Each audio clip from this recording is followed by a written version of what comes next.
Good evening and welcome to this meeting of the Overview and Scrutiny Committee. I will now read out the emergency evacuation announcement. There are no planned fire drills, so if the alarm activates, please leave the building in an orderly fashion via your nearest fire exit. Please use either the fire exit through the main doors of the hall or the fire exit in the storeroom adjacent to the stage. The fire assembly point is the island outside the main entrance to this building. Please do not delay in your evacuation to collect any belongings. Please do not return to the building until given permission to do so by council staff. Please note that the meeting will be live streamed. Please switch off mobile phones, which I can hear already, or turn them to silent. Toilets and hand washing facilities are available in the foyer area.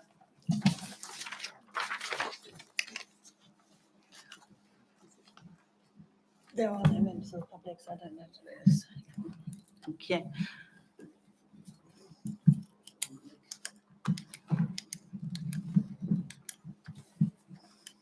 Members, voting will be done on a show of hands in line with the Constitution. I will ask for a show of hands for, then against recommendations, and will also ask for a show of hands for those wishing to abstain from voting. Agenda item 1, apologies for absence. We've received apologies from Councillor Mrs Mason and Councillor Mr E. Mason. Are there any other apologies, please, members? Thank you. Agenda item 2, there are no substitute members. Agenda item 3, non-members attending, Councillor Mrs Julie Gooding and Councillor Mr Linden. Agenda item 4, minutes of the meeting held on the 4th of April 2023. For those who were here, are the minutes agreed, please, members? Agreed, thank you. Agenda item 5, to receive declarations of interest. Members, are there any declarations of interest? Declarations, Wickham?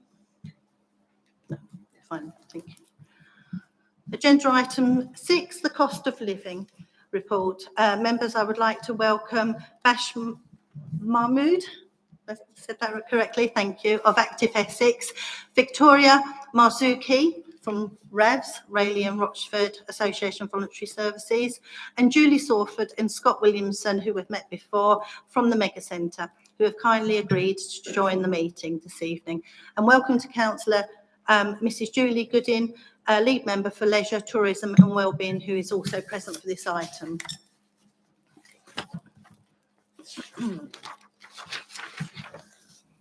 Members, I would like to now invite Tracy Lilly, Director of the Community and Health, to introduce the report. She will be assisted by Kelly Redstone, Partnerships Officer, and we will also hear from our guests. You are, of course, welcome to ask the lead member, officers and guests questions during the debate of this item. Thank you, Tracy. Thank you, Chair. I don't intend to say too much. I know, shock horror. We've got some really great partners here this evening, and like I've said around the response that the council gives to the cost of living, it's not what we can do, it's about us supporting and coordinating and signposting to our excellent partners that we have. So I'm confident, actually, I'm not hoping, I'm confident that after the presentations that you'll have this evening, you may have some questions, but you'll see just the great work that continues to happen in support of those suffering the cost of living crisis. Good evening. Thank you for allowing us to come tonight to present the cost of living. As Tracy says, I fully support the fact that these partners are actually what makes this plan work. So the council's function back last year when we looked at this as one team was to facilitate, coordinate and signpost individuals and organisations to information where support is provided. It was really important for us that we understood that we weren't necessarily the right people to provide that direct support, that we had lots and lots of organisations and support across the partnership, across the district, where they were much better placed to provide that support. But we came together as a group. We looked at the areas that we needed to provide support to residents, businesses, staff, and anyone else that was facing difficulties due to cost of living. So we offered support through the website with bills and money, support with food and essentials, support for wellbeing, support to go green, support for businesses and support with work. The council's website, which is up there and shared regularly, provides a huge amount of information. It's updated regularly with information that we receive from county council, national information, guidance and good practice, as well as the fantastic updated information from partners. We came together last year as a collaborative working group. So the formation of the action plan around cost of living wasn't just council focused, it was around the work that we do together. The working group came together to understand and draw together the support that's currently available. And what you'll see in the presentations that are forthcoming is how some of that support has been delivered and some of the data that sits behind what was delivered, so what it tells us. As an officer, what we did initially, as a group of officers, we tried to understand what data it was that we held. So in previous meetings, in the executive, seen some earlier renditions of the dashboard. The dashboard has grown and changed according to the way that we can harvest that data from those partners. So I'll move on to that in a minute. We've also worked in other ways. So our comms has been essential. Our comms team have been fantastic in pushing out that central website page to make sure that people can access that updated information. And actually, we know that people are clicking on it more than once. And again, you'll see that information on the dashboard. Our partners here today will talk about some of the other support that's been given, some of the food support, the warm hubs, and the support with vouchers and household bills. So I'll cover some of that under the citizens' advice, which I'm going to present to you this evening on behalf of Cathy Kentish, and then some of it will be covered by the hub update. I'd like to ask you just to take the time to listen to the presentation. It's 48 slides long, but I promise you it's not going to be that boring. And just hold your questions to ask as a panel at the end. Councillor Ward. Councillor Ward. Yeah, can I ask that this be turned off because it's buzzing like mad and it's very disturbing? Thank you. Thank you. We'll just pause, Kelly, while that's been sorted. Thank you.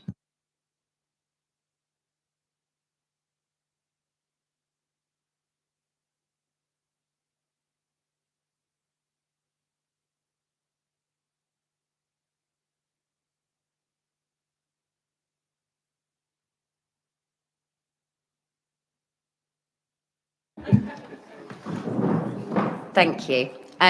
So the development, collaboratively as a working group, we came up with the action plan. The action plan is something that as councillors, I'm sure you've seen many times, so isn't part of this presentation, but is available to you. I want to remind you that the action plan was for 22-23. We're out of that period now. We're now at a stage where we're looking at the data, we're working collaboratively, we'll be planning the future meetings to look at what the action plan should look like for 23-24. We will be sharing that with you, and we will obviously be gathering engagement and consultation with councillors around the data that we provide and the action plan that produces. What we know is that the action plan is going to be simpler, easier to digest, and will be supported by some strong data, which wasn't the position that we was in last year when we needed to respond quickly to the cost of living. So I'll move on to the dashboard. As I say, it's changed over the months. The first dashboard was designed for December and released in January. And as we've gathered data, you can now see what we was aiming for with the dashboard, which is over time, the measurements of those needs. What additional pressures was it putting on the services that we provided? So in terms of support from the council, in terms of homelessness and those at risk of homelessness, actually the numbers haven't changed much from previous year.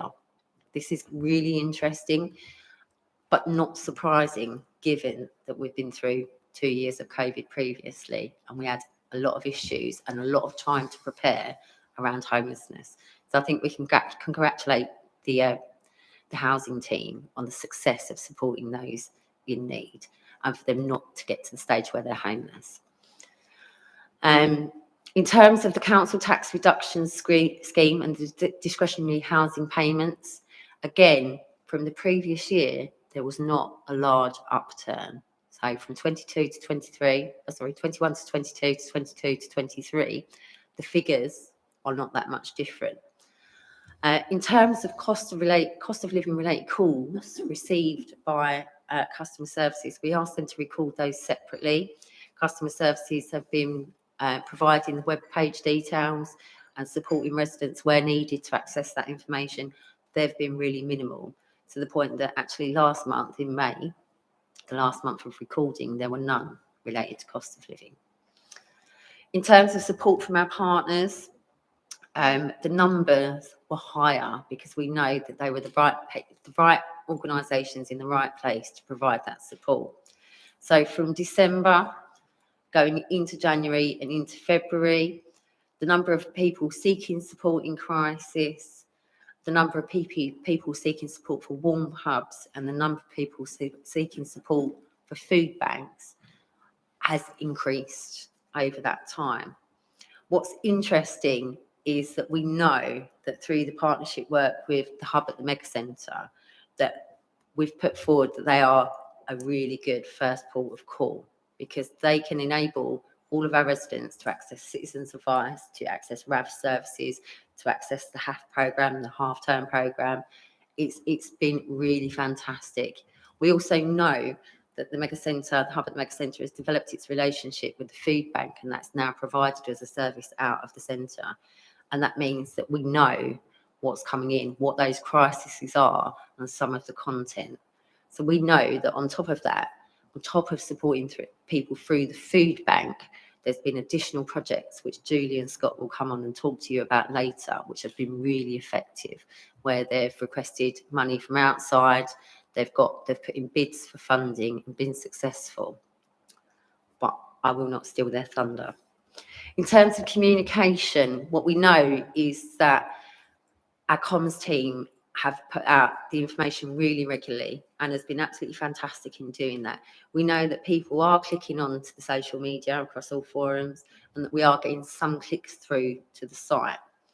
What's amazing about the figures, if you look at the total reach, is that it's increased month on month. Apologies, it should go from December at the top down to May at the bottom there. I'll update that before I send out the dashboard. And it is increasing. People are looking for this information, so they are finding it useful that the information centres on the council web pages, but then filters out to the relevant organisations for the right help. The last figure that I've put in here is from the HAF programme, which will be your last presentation of the evening.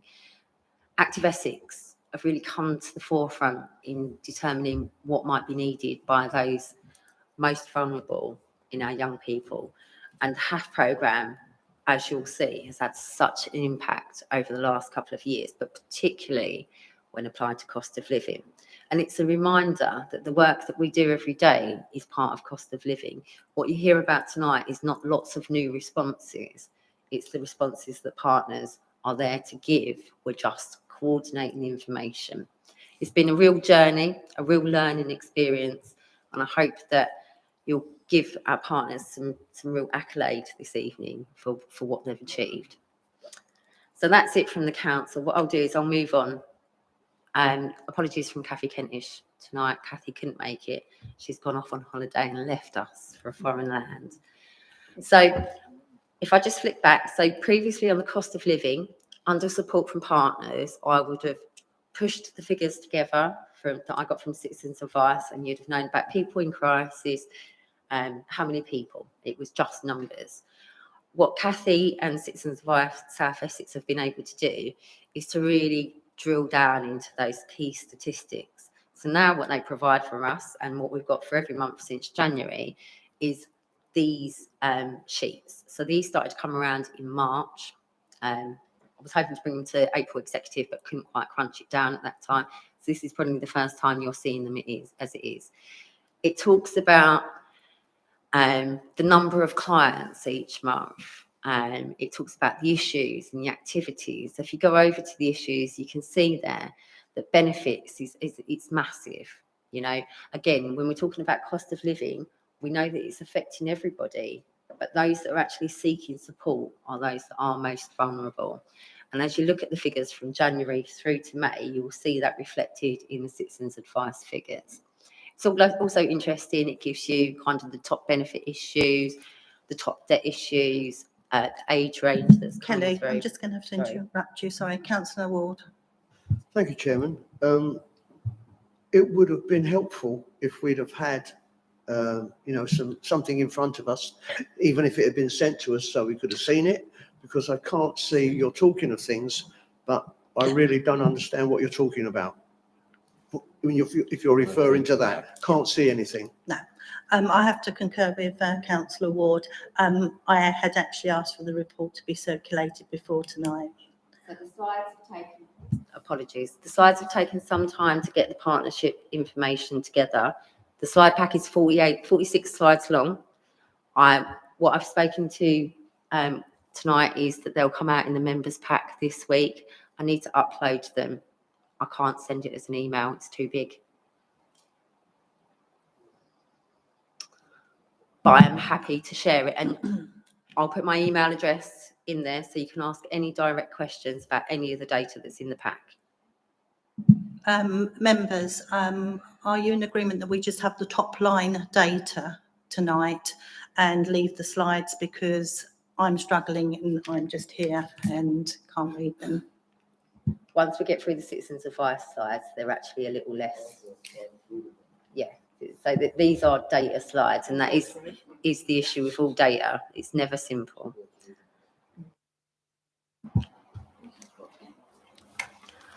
So, as I say, so if you go through, I'll get these sent out to you. You'll see there's January's, February's, March's, April's, and May's. This gives us a fair indication of what people are applying for, what support they need, what age they are. And I will provide my email address. I'm happy to take any questions anyone has about the data from Citizens Advice. What it does show us, and what was interesting when I spoke to Kathy and Sue Murray, is that again, the figures for April and May 2023 are fairly representative of the figures for May, the same quarter last year, 21-22. So although the pressure is higher and some of the issues are different, actually the caseload, the workload is pretty similar. So actually what we're finding is maybe it's different people that are accessing Citizens Advice at the moment. It might be more intuitive information. So people are not waiting until they get to the point where they're in debt crisis. They're accessing information at an earlier stage. And you'll see the differentiation in the figures as you go through. So that is the information from Citizen Advice. If there is any questions on the slides, please do let me know. I'm more than happy to answer any questions related to the data. What I'll do now is I'll pass you over to Victoria. Oh, no, sorry, to Julie or Scott first. To Scott, if you just give me the nod when you want me to change slides. Okay, great, thank you. Good evening to you all. Lovely to see you again in a much more relaxed environment. So it's lovely to be with you. So let me just do the front page, and then I'll hand over to my very able assistant to let you know all the information. And I want to start with this. Sorry, you might not be able to read the figures on the information on the left, but you will be on the right. Just to say that 2 years ago in the hub, we, together with yourselves and councillors, if you remember, in the Mega Centre, all on individual chairs, sat 2.5, 3 meters away from each other. We started the community hub to help work in our community to help the most vulnerable. What I'd like to inform you is, again, just a reminder that it's your hub. We facilitate it on your behalf to help people in our community. But we have meetings both with Essex, but also with national government. And you will be pleased to know, I hope, that this is one of the only community hubs that is still in existence since the pandemic started. So you can go from up and down the whole country and see a community hub working in this way. We've got over 32 partners now. It's still working, it's still growing, it still achieves what it needs to achieve, and by the grace of God, it still gets enough funding to do that. And so actually, when I go to meetings nationally, and also Essex-wide, it's the only one that's still going. So we've been asked by Essex to model this in another 3 locations in Essex, which we've said no to currently, because we want to focus our attention here in Rochford, where we live and where we've had a heart for the community over the last 27 years. But I just wanted to say that to you for two reasons. One, just to inform you, and secondly, hopefully, for you to realise, and hopefully, pride is an awful thing at times if it's not put in the right context. But in the right context, it's good to be proud of what we do. And actually, with the help of Kelly, who's been an absolute wonderful asset all the way through it, and some wonderful councillors, and certainly Louisa Moss right at the start, this hub thing is just going, well, Julie will tell you what we've done on cost of living, but in terms of how the hub is growing, every single week it's expanding, every single week it's helping more and more people in our community, and every single week it's having an impact. And every single week we're getting attention from other people nationally who are asking us, how do we make this work? And just to close, and I'll pass over to Julie. I think the reason it works is because there's no, how do I say it? We work together. There's no arrogancy, there's no pretense. We work together for the best interest of our community. The question that myself and Julie ask every single week in the senior management meeting with regards to our hub staff is simply this: how can we make the environment which our residents live in this week a better place? And then the answers of that is what we go away and try and achieve on your behalf. So thank you for the way that you support it. If you don't know anything about it, well, do come and have coffee, because you probably should know about it, because it's your community hub. Do come and talk to us. We'd love to tell you more about it. But I'll let my colleague talk to you about how we've helped with the cost of living support. Thank you. Now, young lady. Thank you. Yeah, thank you, Scott, and good evening, everybody. As Scott said, the hub is your community hub, and we believe that we are stronger together. Stronger as a partnership, we can do more to support our residents together. We want to care for our community, we want to connect them and make them more resilient, which is what we aim to do, and which is what I think we do. So it's really great. Our strength is our connections with each other as community partners and our connections with our residents. We listen to our community, we respond when the need arises, such as the pandemic a couple of years ago, and latterly and currently, because it is still going on, the cost of living crisis. Residents are in a lot of cases having to make a decision. Do I heat my home or do I eat? Do I buy food for my children? And that is a dreadful decision for any family or anyone to have to make. We get referrals from lots of different places. For instance, Essex Child and Family Wellbeing Service, so that's the family hubs. Peabody, who support around the cost of living and housing and benefits. Schools, social care, family solutions, NHS partners, including school nurses, health visitors and GPs. The Department for Work and Pensions, we get so many referrals from Rayleigh Job Centre in particular. United in Kind, churches, our own charity team, so our family workers, our youth workers, our community workers who are working directly with the families and residents that need the support. Self-referrals as well, people that have heard what we do, what we can offer, people ringing up and saying, I don't know what to do. I've got, I'm struggling and I don't know where to turn. Referrals from residents. Quite often we see on Facebook, I'm struggling for food, I'm struggling to pay my bills, who can I turn to? And people signpost them to the hub at the Mega Centre. So we do respond to those questions. And you can see by that little chart on there that over the last year, we've been looking between 6 months, January to June 2023, 234 food parcels were provided by the hub through our partner HopeWorks, who provide the food support. 75% of those were for residents in Rochford district. So it's a big chunk of our referrals that come from our district together.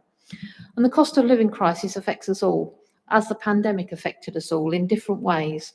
We're all conscious of the fact that bills are going up, that food prices are going up, that families can't afford to buy the things they need for their children, can't afford to give them school uniform. It is affecting every single one of us, whatever our situation. We're all noticing that difference. So the next slide is a little graph just to show the comparison between the food parcels that were given out from September to June in 2021 compared to 22 to 23.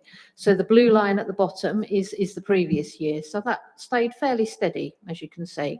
The orange line on top shows the increase this year with the cost of living crisis. So when I saw this, I thought that really does show it quite clearly, the difference in the struggles that people are experiencing this year. So moving on to the next slide. In addition to the food parcels that we give out through HopeWorks, through our partner, we've had some funding this year from the Essex Association of Local Councils. We had £3,000 for food support, and we were able to give residents vouchers. We bought vouchers from different supermarkets, so the supermarkets that were locally, in £25 denominations. So they were able to go and buy fresh things to complement their food parcels that they were given. They were able to go and buy nappies, baby milk, all those sort of things that maybe aren't necessarily part of a standard food parcel, but still things that people are essential things. Depending on the family makeup, we were able to give more than one voucher. We were able to support people over a period of time. So the community was so grateful to be able to have that benefit, to be able to buy what they needed. In total, those vouchers were able to support 103 families, with 278 people in total supported with that. The cost of living crisis isn't going to go away. It's with us for the foreseeable future. So we need to continue to think about what we can do to support our community. We are working closely with our community partners, with Rochford Council. There was a health and wellbeing event held in March that was all around the cost of living, which was an amazing event. It's so well attended by partners, by residents, and the support that was able to be offered through that event was incredible. We're working now to think about another event in the autumn, but working with community partners such as United in Kind, we were able to provide warm bags for residents, so scarves, hats, gloves, soup mugs, soup, tea, coffee, vouchers, slow cookers, all kinds of things. We work closely with Active Essex this summer for the holidays, which is a blessing and a challenge for a lot of families. It's lovely to have, the time off, but at the same time, families are struggling to feed their children through those holidays because they might get free school meals, and children seem to change in the holidays. They're constantly hungry, so you always need to have a full fridge or a full cupboard. But we're working closely with Active Essex with the HAF programme, so we're able to provide 500 places for children that are on free school meals to come along to the mega centre for a holiday club, to have food, to have activities, to have some fun, and take the pressure off the parents a little bit as well. So it's a benefit the children and the parents. We are looking to the future, as I say. We're about to start a weekly drop-in at the mega centre from Peabody. So there'll be a presence in the mega centre for anybody to come along to chat to. We have had a representative from the job centre attend at the mega centre once a week for a year or so. He's a troubled families employment advisor, so he can support families, make sure they're getting all the benefits they're entitled to, help them with job search, help them with CVs, help them with all kinds of things. Citizens Advice come along and have drop-ins there from time to time. United in Kind run, I think it's 2 sessions a week there. So it's not just about having that warm space, which was so beneficial over the winter because we were a warm bank or a warm space, working with the community. But United in Kind run their Hug in a Shrug project, their knitting group, which not only is somewhere for people to go to get out of the cold over the winter, but it cuts through the isolation and loneliness and that people are feeling as well, so they can come along and meet with others.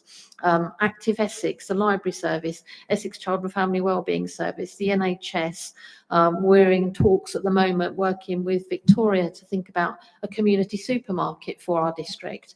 Our district is quite unique. It's wonderful, but it's huge. And we've got our pockets of residents. We've got Rayleigh, we've got Rochford, we've got Hockley, Holbridge. We've got all those areas, but we also got some villages, you know, thinking about Great Wakering and Canewdon and all those little areas where residents live, but haven't got a supermarket, haven't got somewhere where they can go and buy reasonably priced food and stuff.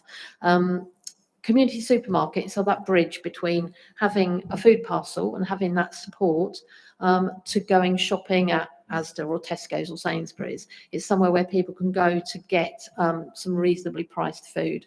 But because of the makeup of our district, because we're such a big geographical area, we're looking at a mobile provision.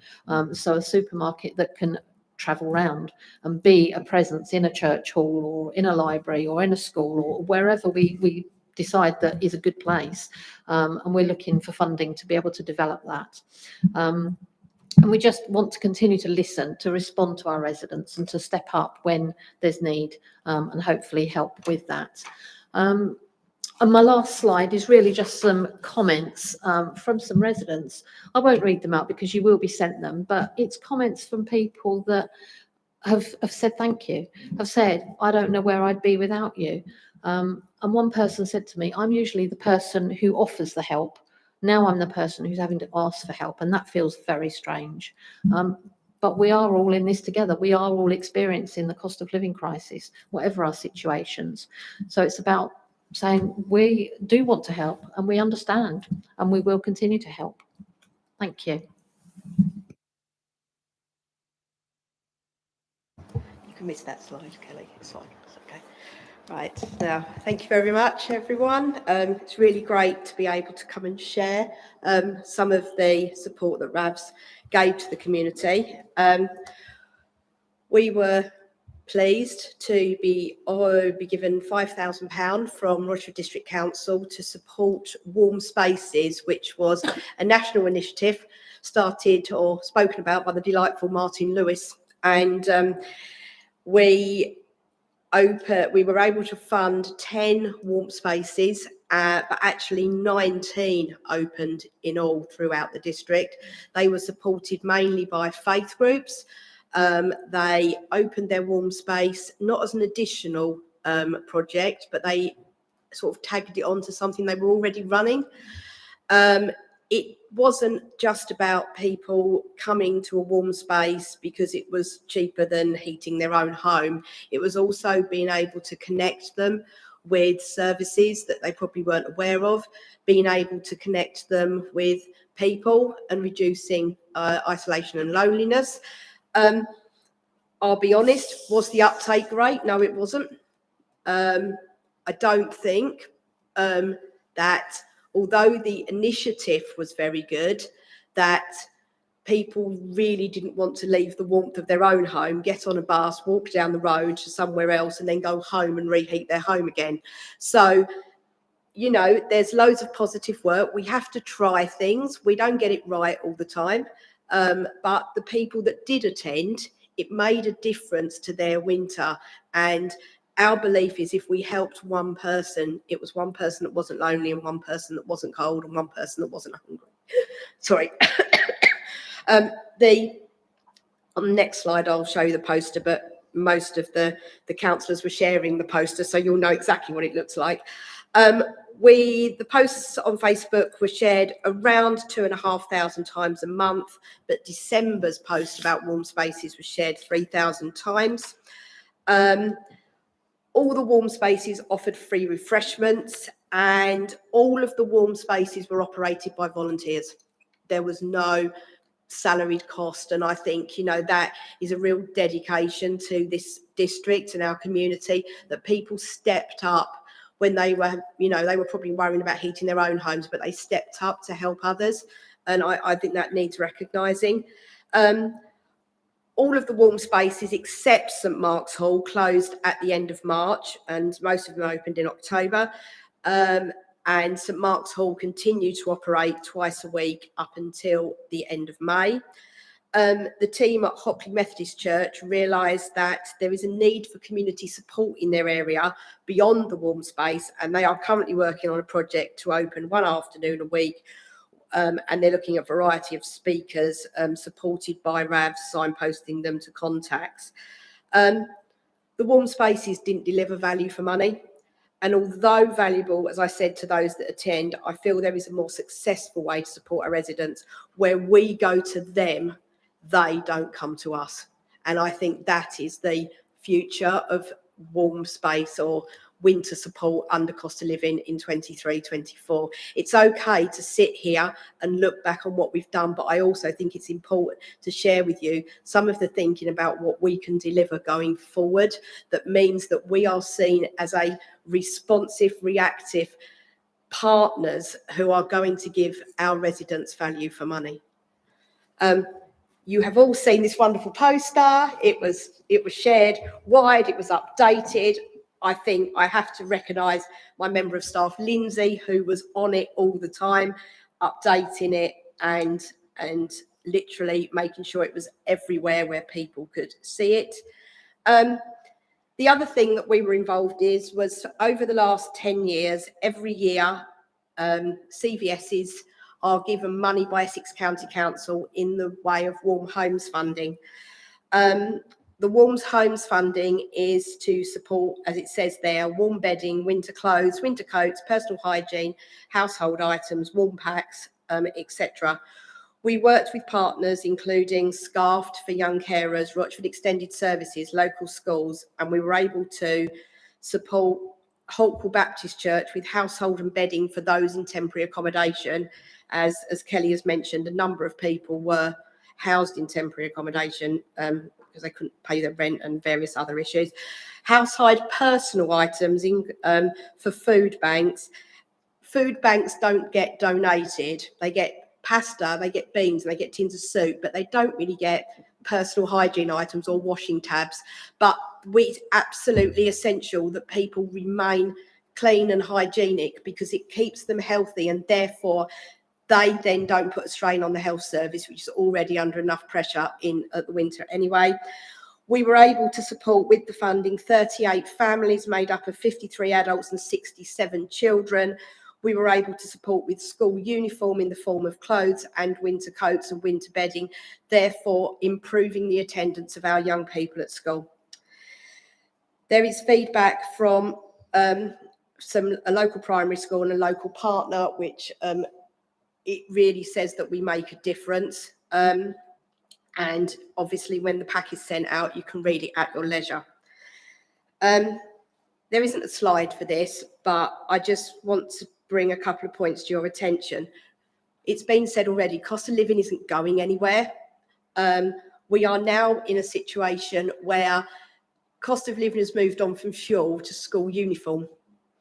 And with the support of councillors, Mrs Mason, Mrs Wilson and Mrs Belton, we have been able to establish a reuse uniform project which doesn't only support the cost of living, but it also supports the climate change and the environment agenda as well.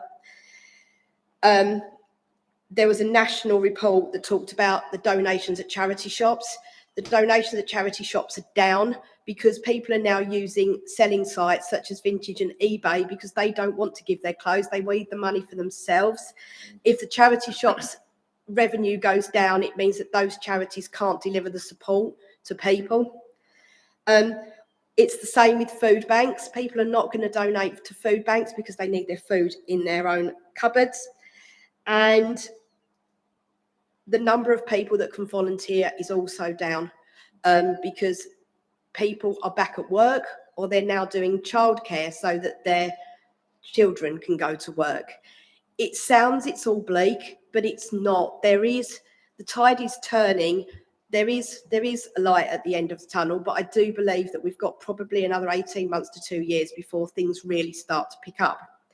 And finally, this is a huge plug for me. If you want to come and learn more about partnership, collaboration, and how wonderful pledges you can make to change the health and well-being of our residents, please come and join me on Monday at the member briefing session online, 7:30. It's going to be fun. We are going to have presentations from some outstanding people, and at the end of it, there's a quiz with prizes. So please come and join me. It's going to be fun. That's it. Right, there we are. That's it. That's me done and dusted. Right, would you like to change seats? Or are you okay? Right, fine. Good evening. Thank you very much for allowing me to showcase some great work we're doing here at Active Essex. So it's a great opportunity. And also it just shows the work that we've been putting forward for the past year. I'm new in the role, so it's great to meet you guys as well. So hopefully you enjoy the presentations. I think I've got control because I might be the reason we've got a lot of slides. I just wanted to showcase a lot of information. But hopefully you see the value to the work that we're doing and how it's affecting Rochester residents.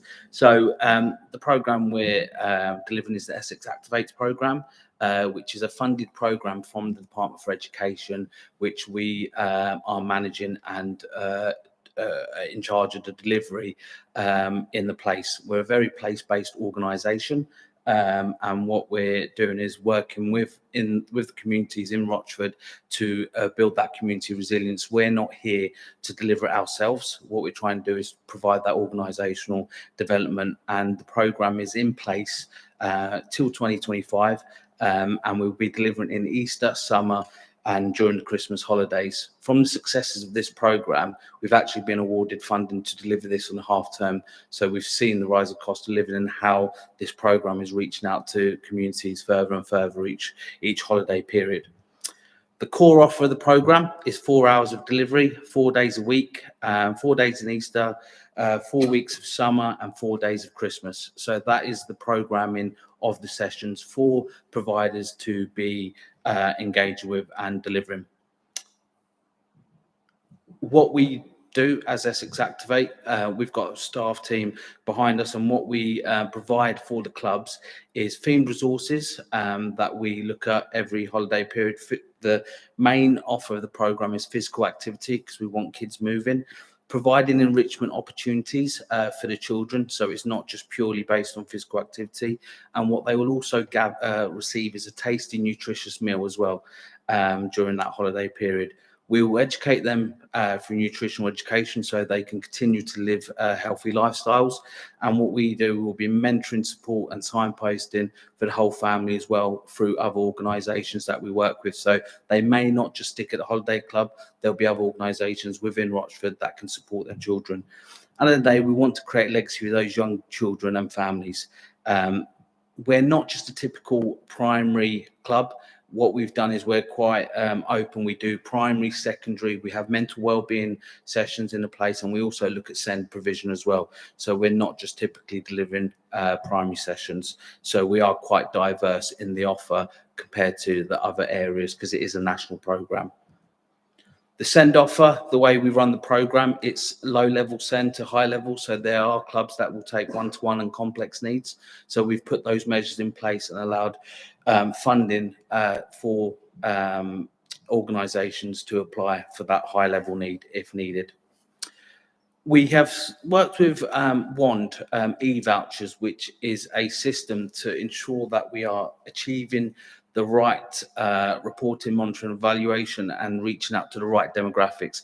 This system is allowing us to ensure that all children on benefit-based free school meals are eligible for the programme. We also have a 15% allocation to discretionary for the clubs to offer that place for anyone low income or need that support because they may be vulnerable. So we do have a 15% allocation available. So it's not just all children on benefit-free school meals, so we're quite open. So we're trying to push that more because we're seeing that as a high need now, especially in the place. We provide marketing and communications for our clubs. We're quite heavily involved with that. We provide activity booklets, so a child receive a booklet so they won't just be receiving opportunities when they're physically at the club. They can also take these booklets at home. So it's a bit of a wraparound opportunity for the children. Parents can engage with the program and do the program at home.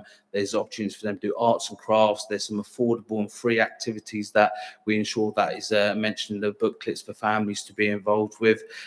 All the sessions are signposted on our website, and we provide leaflets. So we are heavily marketing this program to ensure that we are reaching the right children and families. As I mentioned, the themed resources, this is always changing. Something we delivered on last year was sun safety. Obviously, with cost of living, we ensured that we was able to provide physical resources to our clubs and tackle skin cancer. So what we did is we provide educational resources of how to protect yourself during the summer months, and each club also received sunscreen. So as mentioned, it's not just come along play. We are looking at other avenues of addressing health inequalities. We've provided skateboarding and cycling sessions. Without these opportunities, these children might not be able to engage with these activities. So we're pumping a lot of different resources and opportunities for those children. Rather than playing your core sports of football, tennis, basketball, they're having opportunities of doing experiences as well. Food education is key as well. Like I said, we've got a lot of food workshop organisations coming, supporting the families, doing networking workshops, doing family cook-alongs. We're ensuring that the sustainability is after the programme as well. So they'll learn a lot through the clubs, and they'll be able to take this home and be able to make affordable food.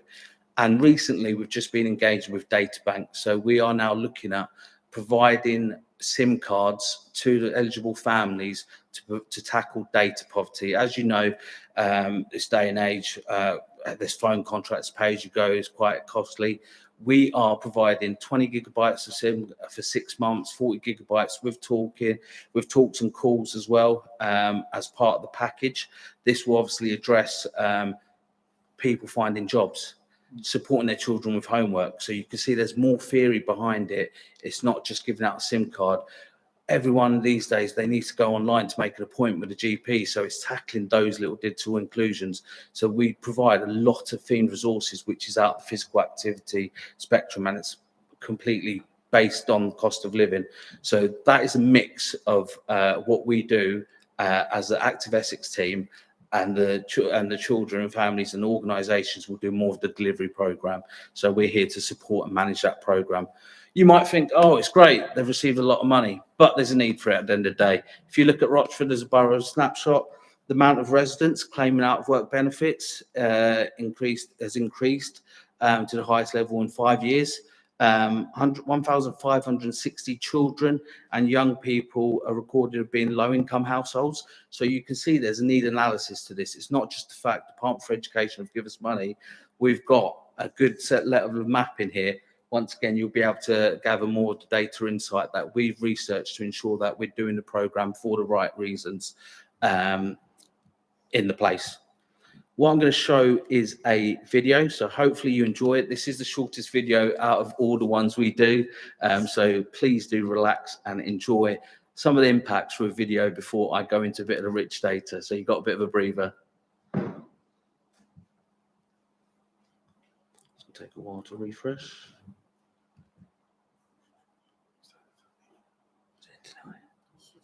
Probably not fantastic. Because the internet, is it?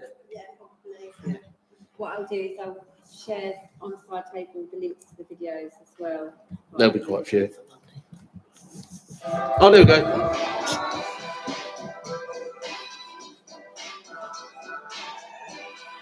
It's heartbreaking to see families and kids not having a place to go, not having a safe place to go, a place to keep active.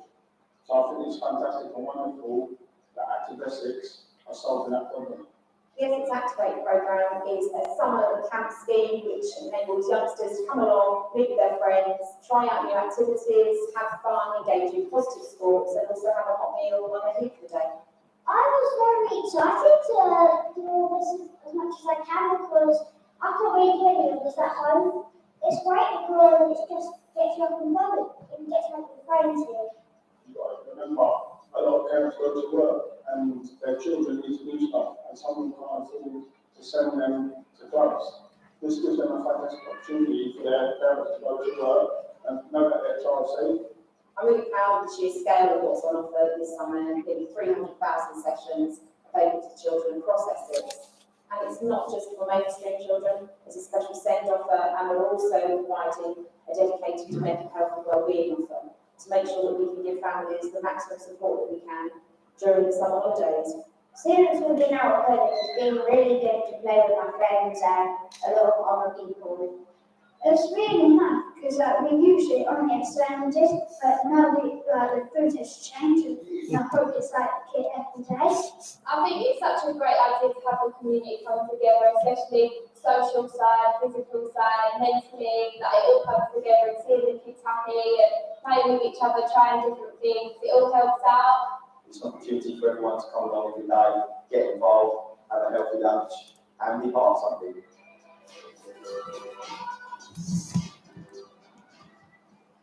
Thank you. That's just a short snapshot of a summer programme quite a while ago. We do have other videos, like Kelly mentioned, more than happy to share those as well, so you can view them in your leisure. I'll pass on. These are just a few more images of what the children get involved with, arts and crafts, opportunities of skateboarding and some enrichment, and you can see the different levels of clubs there as well. So this is more the rich data stuff. You might ask, what is our reach in the programme? I will, obviously, there's a bit of a colour here. So what I'll do is just run through some of the headline stats. This will be shared, so you'll be able to easily view. But a year on from the programme in Easter 22 in Rochford, because I look after South Essex, so all the data I'll be presenting will be Rochford based. So Easter 22 in Easter, worked with 5 primary clubs, 2 SEND clubs. We offer 275 daily spaces. In total, 2,140 total spaces were offered on 7 days of delivery. So that's how much the funding is allowing us to reach. Some of the stats from the Easter delivery, what we received was during that period was 1,575 attendances. This was based on 319 unique children. We distributed 1,575 nutritious meals. 228 of the children returned to the Activate Club, so we do have a great level of retention. And some of the data we found from it is not just physical activity. What we found is high levels of SEND.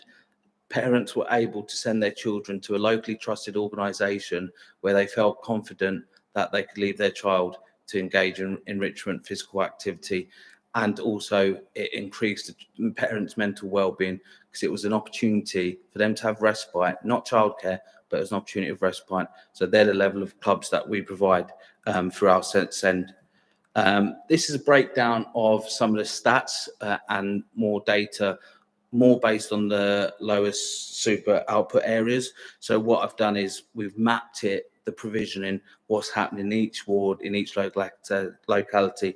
So as you can see, we had some delivery in Hockley, Roch North and Rural, Swen Park and the Grange, Lodge, Foulness and Great Wakerins and Hawkwell West. So you can see we've not just put out clubs in one area, we've tried to reach as many wards as possible. So hopefully that can show that we're not just doing any old programme, we're looking at the insight and programming to what we're seeing.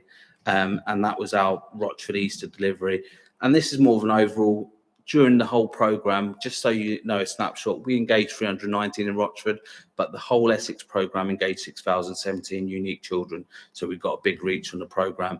Summer 22, we increased our programme. So we provided more community resilience in the place. So 6 primary clubs, 1 new secondary club and 2 SEND clubs were part of the programme. 300 daily spaces. This increased just purely because of the summer programme is longer. 5,465 total spaces available. What we saw during that period was 4,281 attendances and a reach of 579 unique children who were benefit-based children as part of the school. And what we found this time, we've got rich data, as in parents sending their children to the programme because they're seeing positive role models from the coaches. Married up with the data, I love my data and insight. Looking at it really closely, they were female responses, single parents, and that role model is that father figure. So you can see, once again, the programme isn't just tackling cost of living, it's looking at the other areas of support as well. this program encompasses every strategic priority that you could possibly think of, and that's what we try and pride ourselves on. And that was the Rochford Summer. As you can see, there was increased wards as part of the program as well. We had 2 in Foulness and the Wakerings. Just a stat out there, Great Wakering has over 150 children on benefit free school meals. So we started off with 1 provision in there, but we increased it to 2 because we knew that insight there was more children to engage with. So we are looking at that data locally. Once again, 519 children in Rochford, but the overall programme, 12,000 unique children supported across Essex, and we contribute to 500. Winter, smaller programme, 5 primary clubs, 1 secondary, 2 SEND, 1,420 total spaces, and once again, the stats are high, 905 attendances, 6 organisation across 7 clubs, 264 unique children. So you can see we are still playing with a high level of children engaging in the programme. And as you can see, we do break out to primary and secondary children. So as you can see, that need is still there. And in total, 26,000 attendances across the programme for winter. Just an example of how many people are actually attending the programme as well. We might be engaging unique, but you can see what the conversion of attendance is as well. So Rochford as a whole in 2022, what I've distributed down is also the amount of funding we've put in each local output area. So Hockley, for instance, we invested £58,000 to run this programme. So as you can see, the value comes from the money that is also in the programme. Rochford North, 30,397. Swem Park, 20,386. Lodge, 38,000. Foulness and Wakerings, 37,000. Hawkwell West, Hawkwell and Hockley is changing to a combined super output area. That's 19,000, but for the purpose of today, I've split it up. This was last year. We are committed to invest the same amount of money this year as well through the programme. But some of the funding has increased because it's based on the free school meals. Easter 2023, 6 primary clubs, 1 secondary, 2 SEND. So we're constantly increasing the programme. Delivered 2,190 spaces, and once again, 1,000 attendances, 276 unique children. So we're still working with the same amount of children as part of the programme. So the reach is there. And in Easter this year, talking about health inequalities, we distributed 400 oral health packs. So any families that are struggling with toothpaste or dental hygiene, we combated that. So as you can think of, we're doing absolutely everything. We're now also looking at more ways of looking at insight. So we'll have got a better relationship with the schools. As a place, 2,298 children are registered on free school meals in Rochford. That is our current reach. As mentioned from the stats, we're reaching anywhere from 300 to 500. So we definitely know there's more for us to do. Part of that, we are struggling to do the reach based on the amount of funding we receive. So there's a certain amount of barriers we do have, but we try and promote as many spaces as we can. In Easter, 92% of the schools released their code, so it's having that partnership with the schools and management information system. So that was based on 27 schools that are in the Rochford district. And that's just a few stats of Easter again. You can see Hockley, 80 attendances in that ward, 185 in Foulness and the Wakerings. So like I mentioned to you, we had 140 registered on free school meals.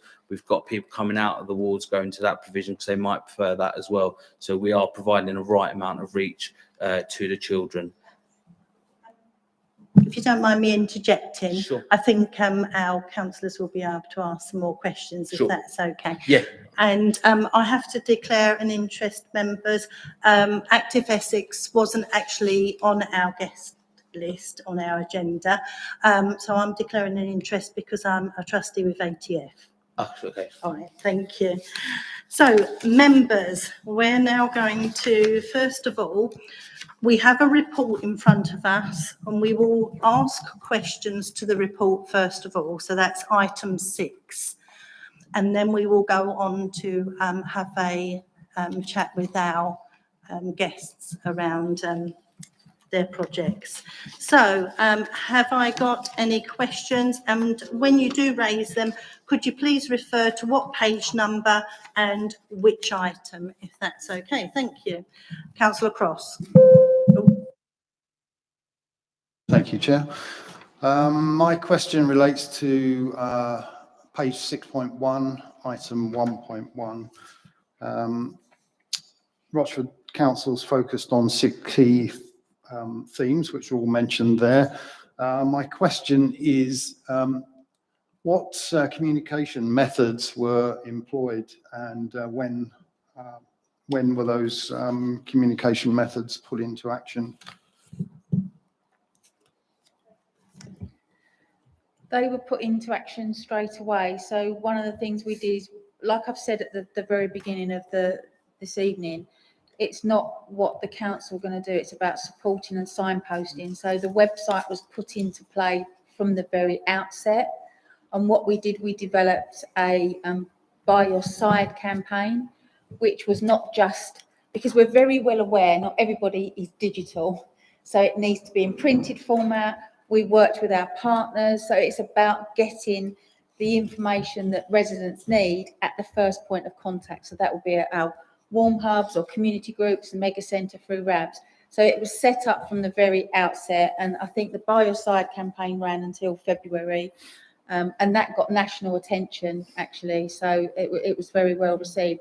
But yeah, it was almost from the very beginning. The first focus was getting the website up and running. And that became a huge focus because it changed at the beginning fairly regularly. So we had to update it almost on a daily basis. But it was just about making sure that that information was available at the first point of contact. We also developed various other things around when we first set up the working group. I always say I dragged the police along, and I felt really guilty because they sat there and they're a bit like, I don't really have a part to play in it. And the sergeant came in at the last minute and said, look, I don't really have much involvement in the cost of living, but what we will do is we'll be involved in the serious end where there could be domestic violence around financial pressures and those kind of things.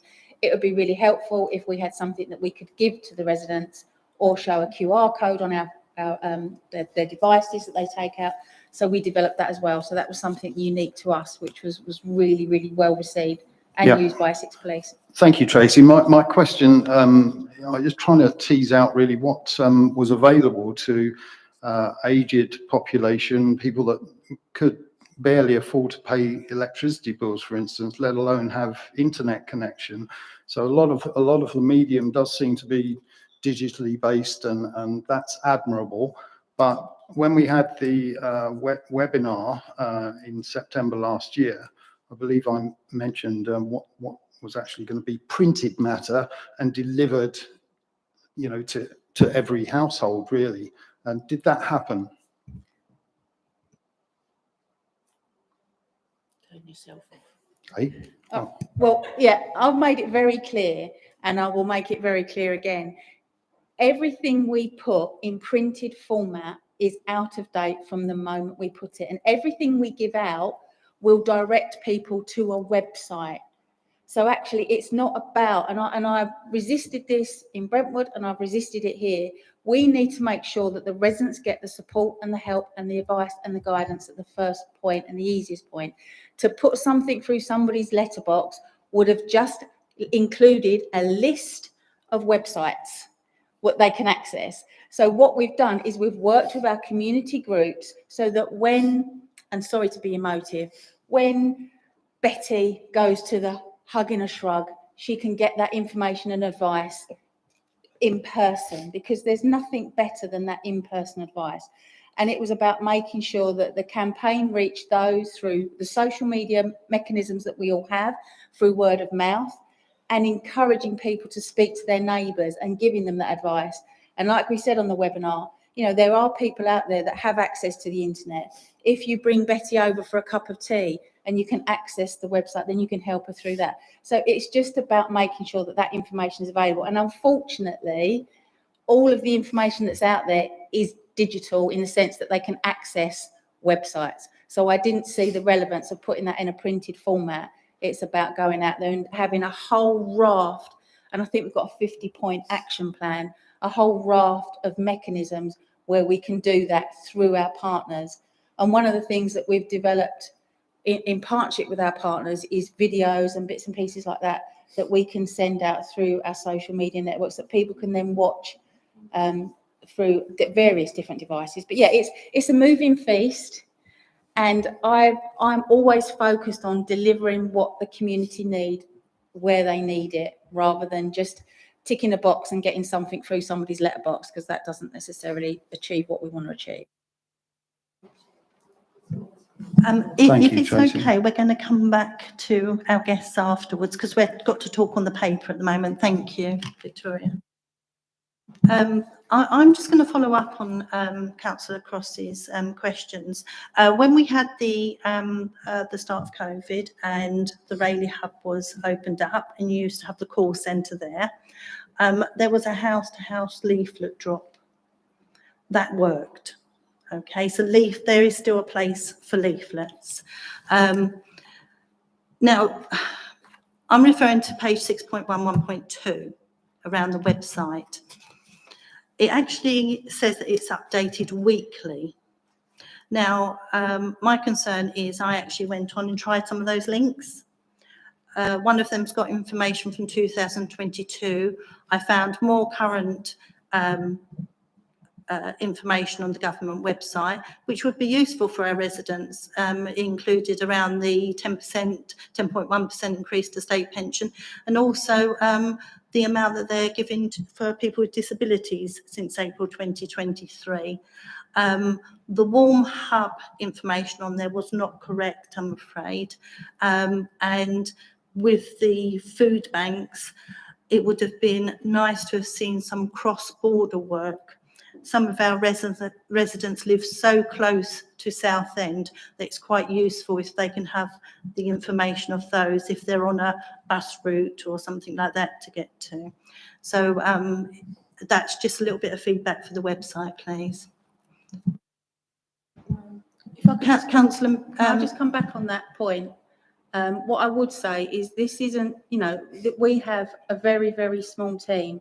So if I just put a plea out there, if any member comes across anything that may be out of date, or you think we've missed something, like we say to our partners at the working group, let us know and we can change it and adapt it as we go along, because we're not the experts. A lot of my officers, and I say officers, I mean Kelly, bless her, she will scour and we'll work across both organisations, but we will miss information. So it would be really helpful if you could let us know that at the first point you see it. And Tracy, I think Councillor Booth is going to come in, because when we had our pre-meet, he came up with a fairly viable option. So Councillor Booth. So I was just wondering, after what you've said and our pre-meeting, is updating the website weekly, is that achievable with the staff and the team that you actually have at the moment, or is there a longer period where things are updated on the website?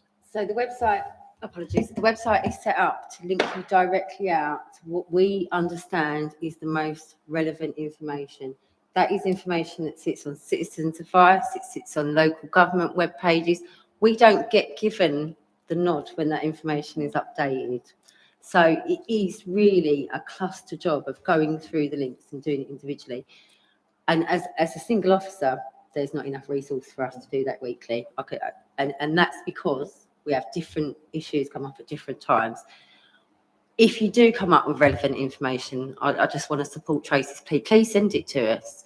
We are more than happy for anyone that gathers or harvests information, particularly local information. Please send it to us and we'll get that updated. As a priority, the IT, the web team do it quickly. They're really responding to us and our needs. But I can't keep that information. The information's only as good as the day it was printed or published, and that's particularly relevant to central government information. Thank you. Thank you, Kelly. And that's just highlighting what we thought, because to say it was updated weekly, that isn't something that you can manage at the moment. And perhaps, again, if we can pop something out to our member agencies, if they see changes, that they can also alert you to add to those, that would be great. Councillor Mrs Page. Thank you, Chairman. My question's page 6.2, item 1.3. I would like a little bit more clarity around this statement concerning the planned event in September 2022. I think you mean 2023. And equally, why are we having another event in Rayleigh? Why we're not spreading it out in the district, maybe in the east? Thank you. So the first event wasn't a Rochford District Council event. It was a Castle Point and Rochford Health and Wellbeing Board event. What I enabled to do, which we do across the board for cost of living, was tag cost of living on. It's relevant and it's focused, but actually it wasn't the main event. This new event is an opportunity to use our assets, to be supported by the asset team, to use this venue, the Mill Hall, and to use the venue supported by Rayleigh Town Council over at the Fields, and to use some of the assets that we've got. So that actually we're not trying to create an event that we've got no resource or funding for. It's actually about working with the partners, working with Active Essex, working with the Mega Centre, and creating something out of what they do every day that meets the needs. We'd love to be able to do it across the district. We'd love to be able to do it multiple times. The organisation and the planning and the cost is hefty. As I say, the reason that we was able to be so successful with the last event, and the reason that we're planning this off of it, is because it was done off the back of the Health and Wellbeing Board and the work and the strategy there, which wholly supports the cost of living. It's an agenda item on the Health and Wellbeing Board's meetings. We do discuss it, and partners give what input that they can. Cost of living is not central to everybody's work. It's a fact of life. It's a thread in between, but actually the focus for that work was health and wellbeing. So this one will be different. This is owned by Rochford Council and partners. It's moving it along. Maybe next year we can get out and get to the Rochford area and replicate it. That would be the plan, but it's one event at a time. Thank you, Kelly. Does that answer your question, Councillor Page? Okay. I actually quite like the idea, and I want to talk about exploring that with the community supermarket, because if you've got a mobile unit, we could be taking some more information out with that food, but we'll talk about that in a moment. Councillor Milne. I noticed that in 1.8, 6.3, there's a live action plan, and I think you mentioned earlier, though, that you could be sharing that with members directly, because as it's an evolving situation and project, just for that reason. So is it possible to share that action plan as it evolves, so we can just look at it? More than happy to share that, Councillor Mill. Previously, it's been shared through exec. This is the first time we've come to overview and scrutiny. I think it's important that I do it with the caveat that this action plan was for 22-23. The data that we've got complements that. Actually, the steps forward, as Victoria has said, and all of our partners, we know a lot different this time. We need to simplify it down some. So I'm happy to send it. It is live, but it's not necessarily relevant going forward to 23-24. So please look at it with that caveat in mind. And I will be going out to engage. So it's my purpose to get this conversation going again over summer for the next action plan. It comes to ELT, CLT at the end of September. It will inevitably come back through exec or overview and scrutiny for what that action plan will look like. And we will engage with members. We want it to be a bit more realistic and a little less council focused, if you like, moving forward. But I'm more than happy to share that alongside the documents for today, which I will split up into separate presentations so you can bite-size them. I think I can see from the partners actually there's an awful lot going on. So we're obviously doing something right here. On the hashtag by your side is 1.5. There's only one query. Obviously that's a Twitter hashtag, is it? Yeah, because when you just run it on Google, you come up with either a pop song or help for people with cancer, and there's nothing about helping. But obviously, if it's Twitter, and people would know that if they go via the website, wouldn't they? So it was a social media campaign predominantly, but it was also a poster campaign. So it's, if you go into the loos, probably here actually, you should find a hashtag By Your Side campaign Oh, right. poster on the back of the loo. They're certainly up at the Rochford offices. They're all over the Brentwood offices.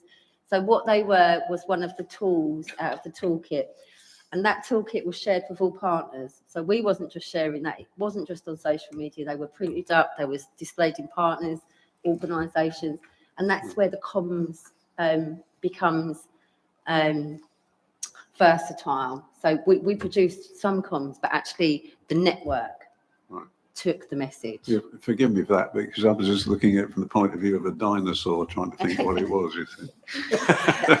Everything needs a gimmick, Councillor, and the hashtag By Your Side was the gimmick by which all partners could say, actually, we sign into cost of living and we can share that. Thank you. So we're going to be more live then in this next year with ideas from Julie and all the team, and Danielle and all those, and Sarah Jane feeding in. Yeah, thank you. Thank you, Councillor Milne. And for our officers, at least they can see we do our homework as well. Is there any more questions on the paper? Yes, Councillor Mr. Meyer. Can I just say the work that all of you do is very commendable and you should all be commended for it. But the only observation I would make from what all four of you have said, only one person has mentioned foulness and wake rings. Everything that seems to be going on appears to be happening in Rayleigh.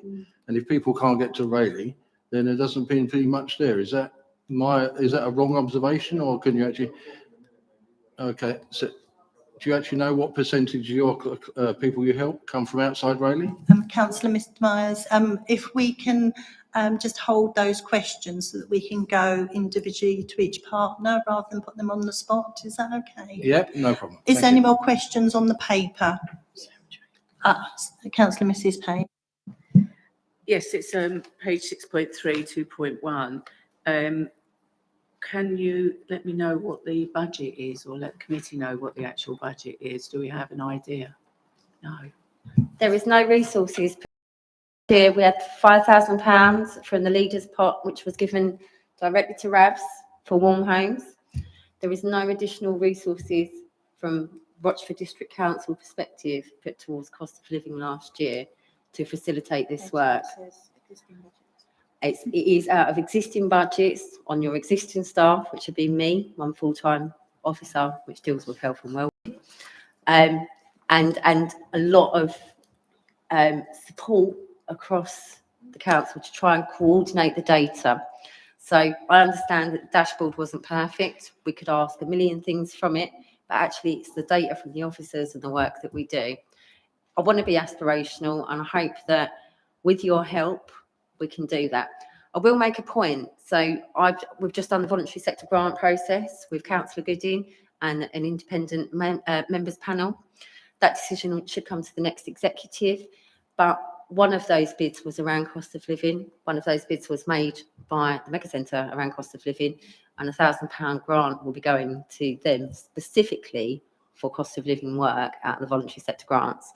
But at the £10,000 pot, all of those projects in some way support cost of living in parents and families. So at the moment it's a zero, but you know, think about that, because resources will mean more work and more support. Thank you. Members, I'll be so bold to say that this report is only for noting, but that does not stop us from doing an exercise and making future recommendations that this sort of work is supported more by our council. So we're now going to progress on. If there's no more, there is some more questions. Councillor Wotton, please. Thank you, Madam Chairman.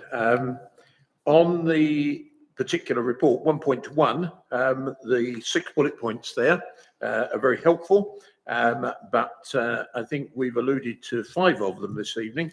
But when we talk about support to go green, I guess in the light of the item on the council agenda a week or 2 ago, we'll see this cropping up. But I think we've got to understand what go green means within the context of cost of living. And by that, I mean that I see on the website it talks about insulation, and that's absolutely right. I support it. It's about cutting energy costs, but there is a capital cost to insulation. So we need to give a steer as to whether or not there's any grants to assist people to obviously keep their costs. And I think we need to make sure we're not being disingenuous in terms of the cost of living heading by slipping in Go Green without actually providing a clear differential between a capital cost to save money and invest to save, and actually green initiatives that could help people. And that's my particular comment on the paper, Madam Chairman. Thank you. Thank you. Councillor Mrs Belton. All right.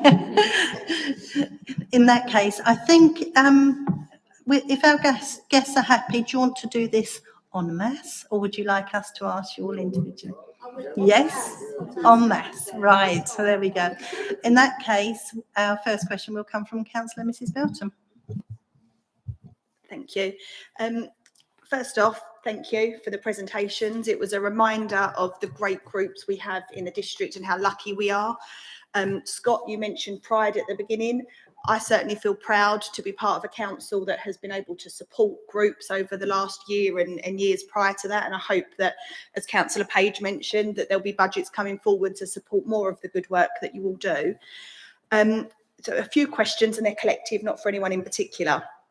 So from the work that's been done over the last year, and obviously there's a lot of partners that are being worked with, do you feel you're missing any partners? Do you have people come to you asking for support and you don't actually have a partner to signpost them to? Or do we feel that most bases are covered at the moment and we've pretty much got it from all angles? You go, I'll go. Do you want to go or I'll go? No, I'll go. Thank you. Let's see if she says the right answer. I'll be in trouble if All those I don't. people. Yeah. No, we, as a community resilience hub, we have got access to lots and lots of different partners. And what we do say to people is we've got one phone number, we've got one email address. Whatever your question is, you contact us, you ask us. And if we can't help ourselves, we will know somebody who can. Thank you. And we speak to central government, we speak to Essex, I was on the phone today to Edinburgh County Council about a refugee from Ukraine that's been housed in our district. This morning, I has nowhere to live in 3 days' time. So we collaborate with our partner organisations in different districts, because we don't just work in Rochford, we work for the whole country.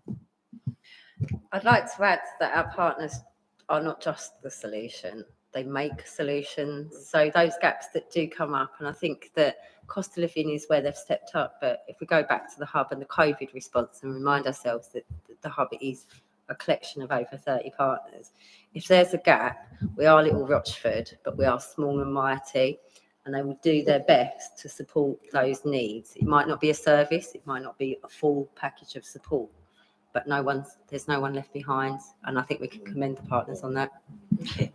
Thank you. You've got more questions, haven't you, for our partners?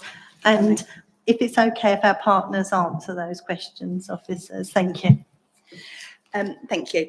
So just going into the data, and obviously it was a high level, we couldn't see all of the specifics, but there looked to be potentially some discrepancy, and I wonder, and that may come out in the wash when we look at it. So, for example, the dashboard data would imply that the data is the same from last year to this year. However, then when we've heard the mega centres data and active Essex data, we've got down that benefits are on a 5-year high, and also that food parcels are almost double from last year. Now, I appreciate we only saw a snapshot of the data, and it could be that some services have gone up and others have come down, and that's why the numbers are the same. But do we think we're missing something? Is there a reason the data isn't collaborating, or could it simply be what I've suggested, that some services have come right down, others have gone up, as you've alluded to earlier? Yeah, I think there's a mixture of stuff. I work with data quite closely, where we're seeing data still part of the old census, and we're still waiting for data to feed into us. There's so much that we can actually capture on the ground and convert it into rich data. So we are, as a collective, I would say we are a bit behind on some of the points. What we're working with is more of those, for instance, if we're using free school meals as an example, The only way we're going to find that data is directly from the schools. If parents are not updating their eligibility, we're not going to receive that data till next year. And also there may be discrepancies throughout the years because a child on free school meals, for instance, may stay on the system for longer. So it's a mixture of what data is coming to us from those levels, from local insight or the dashboards, for us to then act upon it. So what we try and do is try and look at the hyper local and more of the insight by going to the place and understanding it. And that's just an example of one piece of work through the HAF program. As you can see, it's developed from more work with more community organisations, understanding what our reach is in a place by going and speaking to them individually. Hence that call of action there for Great Wakering. We identified X amount of free school meals and we acted upon it, similar to other data that we're receiving as well. That's just a bit of background I've seen from data and how I'm working with it. We can only go by what we can actually see in front of us as well. Yeah, and our data, in terms of the mega centre data that you see, that's just the reality of what it is. So we, the other data that you got presented this evening, we wouldn't have seen that data before the meeting. So I can't personally comment on that because we haven't seen it. Thank you. Just to say, I must apologise, Kelly, you gave the presentation for the CAB, so of course, yeah, if you want to feedback, please do. So what's interesting is that data from Department of Work and Pensions that tells us that's been accessed for the HAF programme isn't necessarily data that I would immediately access for this report at this time, and it wouldn't necessarily be reflected in the calls received by Citizens Advice, for example. So we may have had an uplift in people receiving benefits, but that may not be the priority, as you said, in the issues or the concerns that have been raised at Citizens Advice. All we can go on with the data dashboard is a comparison of the data given by all partners. It doesn't give us a complete picture, it's just a flavour. And also, just to add, if you take data, Councillor Belton out of the way, also you have to see that there's community activity and community going on. So what we found in the mega centre with the community hub is, our community are very resourceful in helping each other. Okay, so you've got data that people might be better or not so. Are in a better state than others, but we've found elderly people who have got greater pensions than the new generation will ever get, are giving food banks to people in their street so that's not on the data. That's just community being community, and so we mustn't forget that happens quite substantially in our district. So that's nothing to do with data. So sometimes the data can say something completely different than the reality of what's actually happening in our community. An old person comes to the mega centre with bags. He says, well, I've been retired from the civil service for 20 years. I have more money than my children will ever have. So here's 12 food parcels. You've got to remember that. And if I may just come back very quickly, last point, completely agree. And that's testament to the work that's being done, because people aren't needing to call Citizens Advice because they know where to find you all because of the social media outreach, the word of mouth, and actually less calls to Citizens Advice, even though there's more people having food banks, is testament to the work groups like yourselves are doing and the signposting that's coming from Rochford. So thank you again. Sorry, Councillor Melton, just to come back on your point, is the fact that people will phone RAVs and say, where is my local food bank? That will record a statistic of information given. We have no idea whether they ever act on that information, and then people will, as Julie said, will go to the mega centre and get a food parcel, may never have phoned us. So I do think there will be disparities throughout the data. Thank you. Councillor Sparing. Thank you, Chairman. This is no way a criticism of the work you do. I mean, I've been involved with it, so I fully understand what you're doing. But in future, may I suggest that any slides that you're going to present to us, we see beforehand? Because I don't know how other people have found, I've been swamped with information this evening. Figures that really, if I'd have had a bit of time to look at some of this stuff, I might have been able to ask some more constructive questions. Don't laugh, Scott.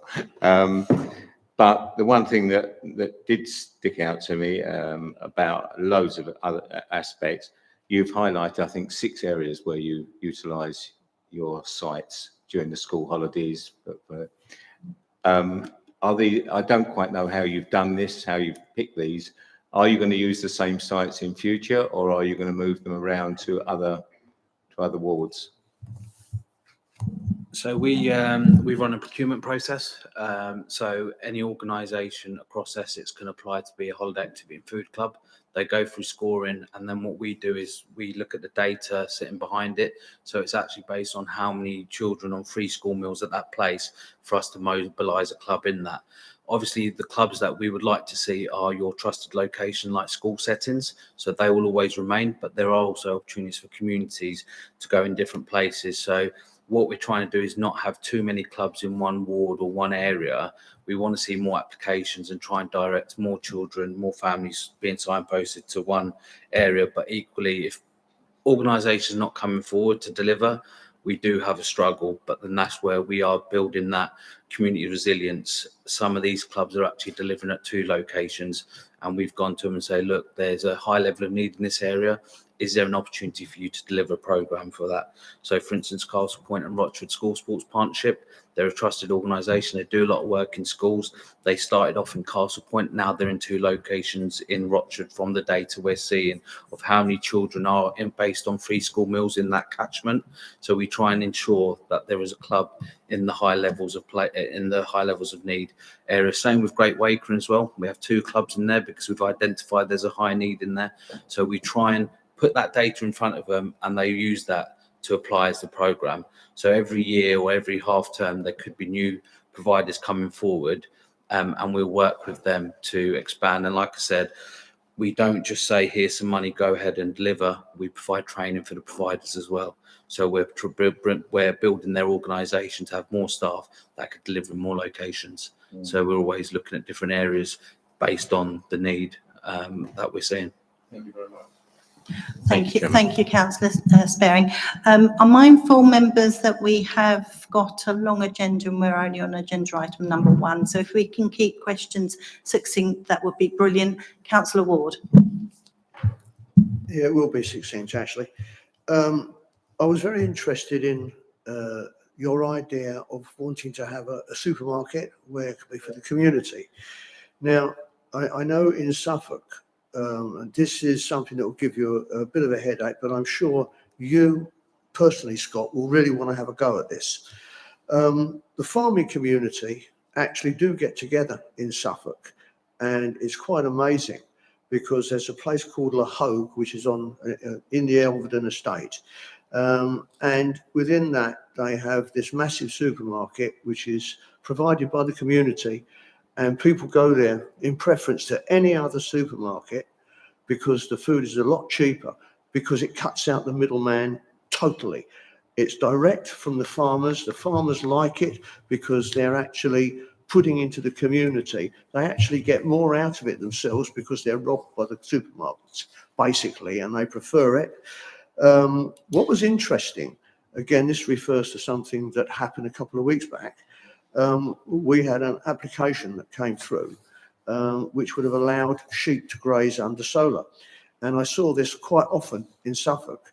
And this was interesting. The cost and the price of lamb is a lot cheaper, especially in La Hogue, where they've got their own abattoir and butchery. And they were actually providing cheap lamb to people.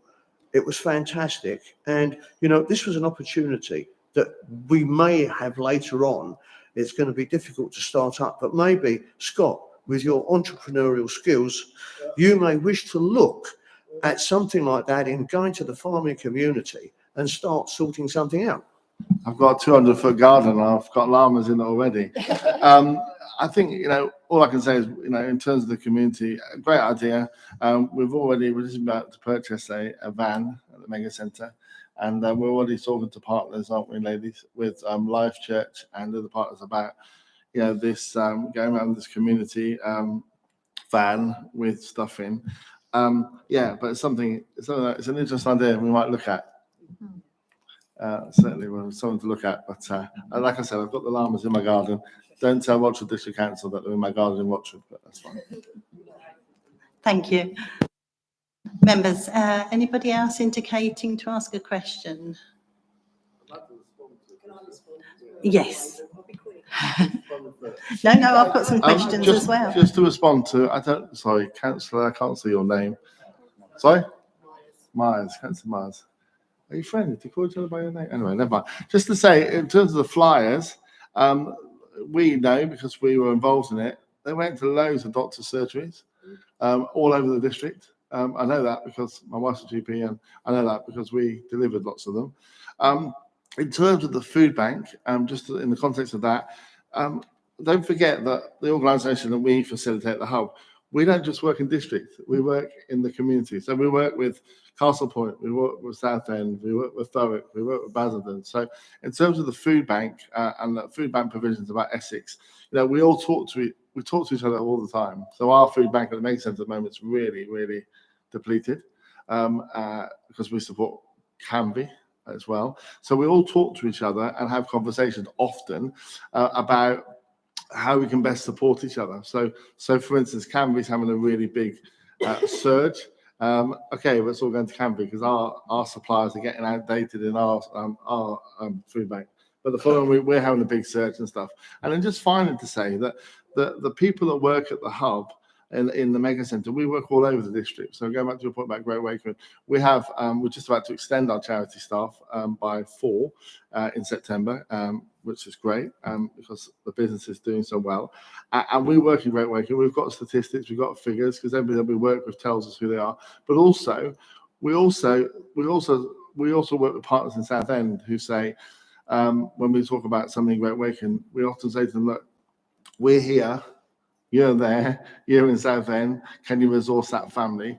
I know you're in Southend, you're not in their district, but we do a lot of that, cross-organic partnerships. So I can think of 4 or 5 families in Great Wakeman that we've helped, but I can also think of many that Southend, our colleagues in Southend that run hubs and the refugees, certainly the refugees, we've been doing it a lot all over. Talking about crisis, we haven't mentioned the refugees and their cost of living crisis, but so we do just for your confidence, we do a lot of that cross-organic partnership where we work with different organisations and different boroughs to make sure that we resource each other as effectively as we can. So I had a phone call, like I said today, somebody come into our district. Now we'll then say, well, let's see if we can speak to Castle Point or if we can speak to Southend, and we all talk tomorrow morning on a conference call, and we'll find out what we can do to resource that person. So sometimes it's Rochford responding, sometimes it's Castle Point responding. But at the end of the day, as far as we're concerned as an organisation, we don't work for Rochford. We work for the community of people in South East.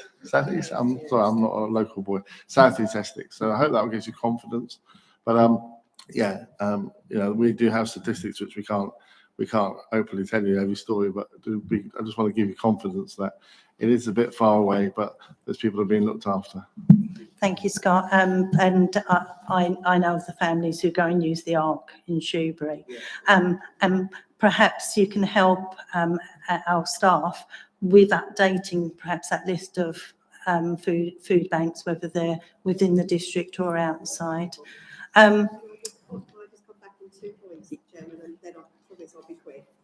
No, I forgot to press the silly button thing. Right. To come back on what Councillor Myers asked in the presentation, and I take Councillor Sperring's point, there's a lot of data up there. Out of the 19 warm hubs that we opened, the only one that we opened in Wakering, although we reached out to the groups in Wakering, was Cameo, the ladies group that meets at the church. They opened as a warm space, so that was the only warm space, but they received funding later because they came forward later, but we did have at least one warm space in Wakering, or the Wakering and the Foulness and the Wakerings, let's get the ward right. To answer Councillor McPherson's, I believe it was your point about the cross-border food bank. My presentation presents the fact that we also support Eastwood Baptist Church, although it comes under Southend, but they support a number of families in Rayleigh and Holbridge. We also have in past, last winter, supported the Salvation Army in Shrewsbury to reach out to those families in Wakering that are on a bus route. And finally, to answer Councillor Cross's question, which was a long time ago, in terms, I'm not believing, Councillor Cross, that the answer to digital is everything. So when we came to the warm spaces, my lovely colleague Lindsay used to go out on a fortnightly basis and update the poster in doctor surgeries, because we believe if you're going in for a blood test or a diabetes check, you're going to read the poster. So I don't believe that, I believe that there is an opportunity to use the publications which are delivered to every household, such as Rochford Roundabout and Rayleigh Vision, to be able to reach those people, because they are delivered to every household with a very minimal expense for an advert. So I do believe it is something that, I think it's worth an exploration anyway. Okay. Thank you, Victoria. And just talking about those sort of papers, there's often the usual parish magazines that you can advertise in. Victoria, the hub in Wakering, there's actually two. That they funded two. We have Wednesdays and Thursdays. They're both still thriving. Around 80 people still go. Yes, it's not cold. They don't go there to get warm, but it's reducing their social isolation, which is brilliant. Now, just having a look through. So you've mentioned, thank you, Mega Centre, the outreach that you do. It would be interesting. The only partner that I saw gave a breakdown of users across the district was yourself, Bash. It would be interesting to see where the users come from across our district, especially when you're talking about those lower super output areas and the families that we want to target. And Kelly's going to tell me something on that one in a minute. And with the hubs that are still running, if the CAB could come out and do some outreach, that would be absolutely superb. And my last question will be to you, Bash, is regarding some of the activities. I know that the schools give out a code for people to register. My only reservation there is how we can support you to access some more funding, just so that those other children can take part, because it just seems a little bit unfair that they may want to go along with their best friend, but their best friend can't go because they're not receiving the support from the school. Okay, thank you. If you could just come back on those. If you don't mind, I'll come back on the data question. As an officer, data, I love data, I do. But data is only as good as the person providing it.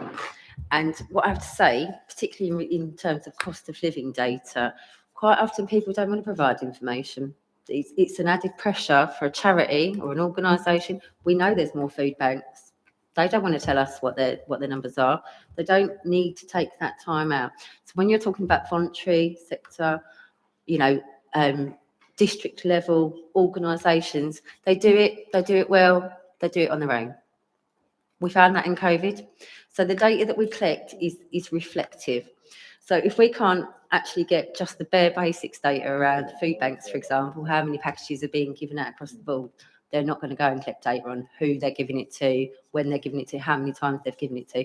So data is limited to the capacity of the organisation collecting it and their goodwill in sharing it with us, because we don't fund any of these organisations directly for a piece of work.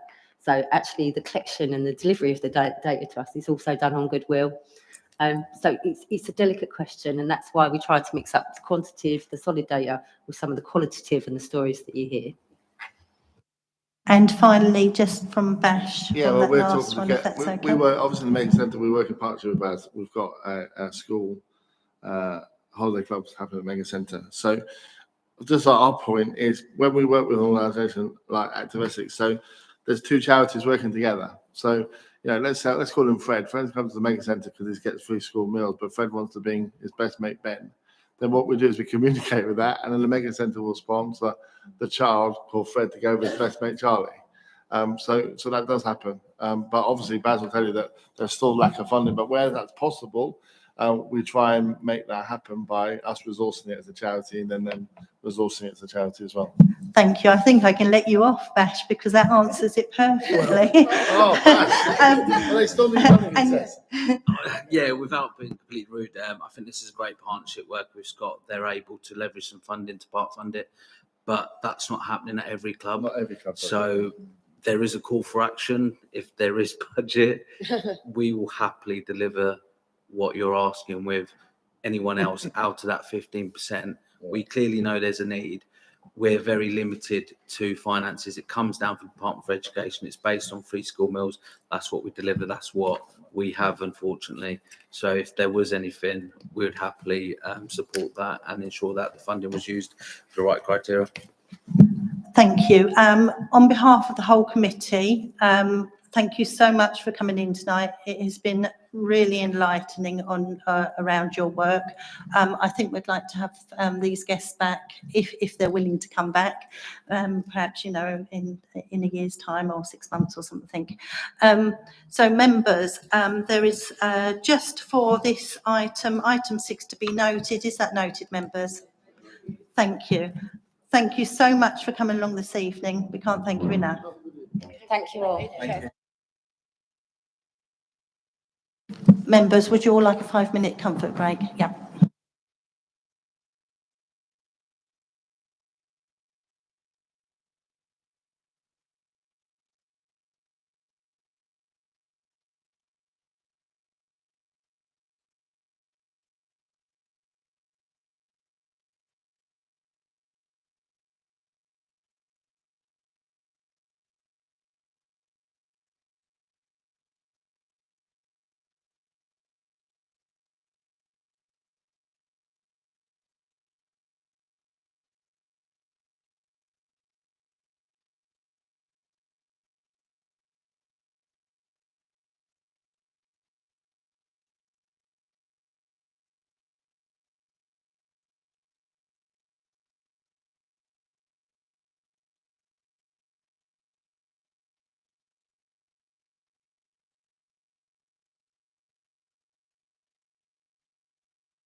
Yeah.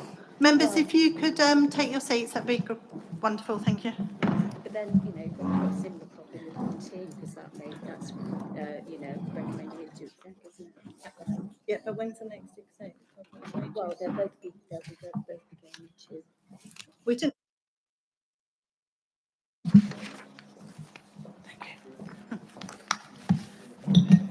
Okay, members.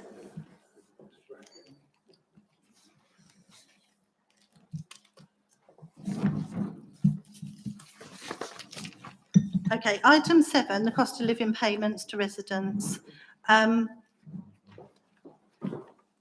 Our interim director of resources, Tim Willis, will introduce this report, if possible, at speed, because you have had the report in front of you to view, and then we'll go through any questions. Thank you, Chair. Council agreed on the 21st of February that this committee set up a working group to consider whether or not payments should be made to residents to reflect the cost of living crisis. This report proposes that such a group be set up with draft terms of reference attached as Appendix A. Any financial implications arising from the working group's deliberations can be considered as they are formed, as well as by this committee when the group reports back. Some of the cost of servicing the working group can be contained within existing budgets, but any research and detailed exploration of options may Tim, require... I'm just going to stop you. Does anybody know where Councillor Mrs Page is? Okay, Tim, carry on. May require additional funding for which there is no budget. Thank you.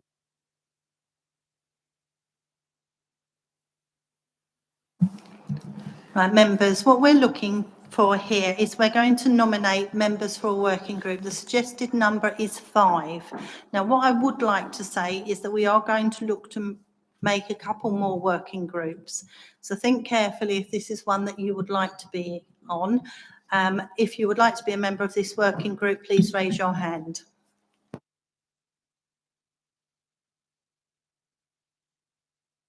Thank you. Councillor Mrs Gadsden, Councillor Booth, Councillor Sparing. Any more members? Councillor Mrs Page, we're looking for nominations to be on the working group. Okay, we have 3. I will put myself on that working group as well. We've got 4. Thank you very much, Councillor Mrs Belton. And of course, we can call other members who we feel that will add value to this working group to join us. So we have the 5 names there. Did you want to ask questions? Sorry. I'm not sure if it's a question. This was something put forward by Councillor Mr Hoy, Green and Independent, and I wonder if it might make sense because he had a lot of ideas about it. Would it be good to have someone from his group representing his voice? Very good suggestion, Councillor Belton. I had a note of it myself, so yes, we will. I'll ask Sonia if she could do that for us, if that's okay. Thank you.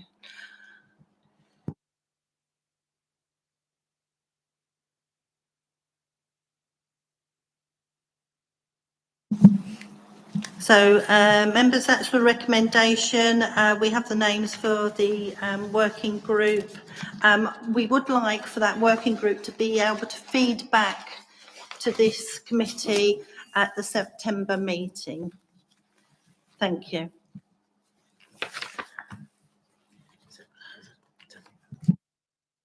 Oh, sorry, Councillor Mrs Belton. Thank you, Chair. Will members be contacted about the first meeting, and who will that contact come from? Will that come from Sonia?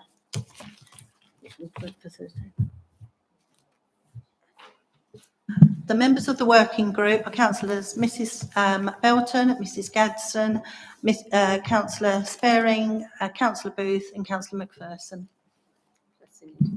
Plus 1 independent where we're going to approach Councillor Hoy.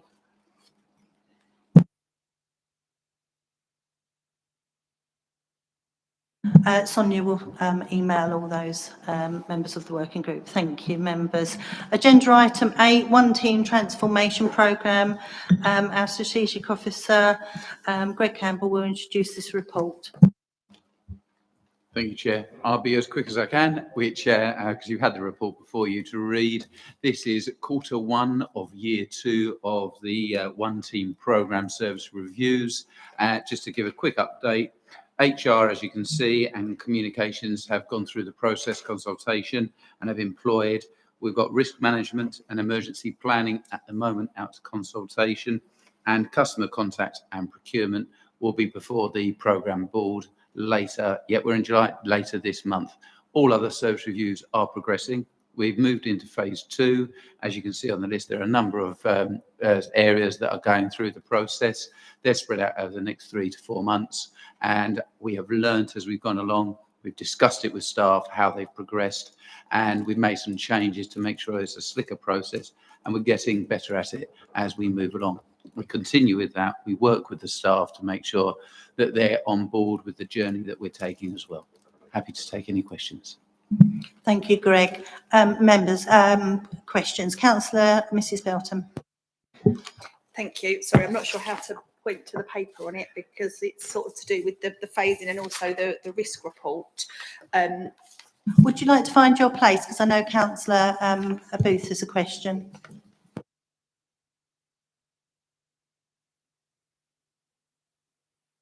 Sorry, page 8.6, paragraph 3.12. It states that the budget is split between Rochford and Brentwood, but the split is undisclosed. So how and where is this information recorded?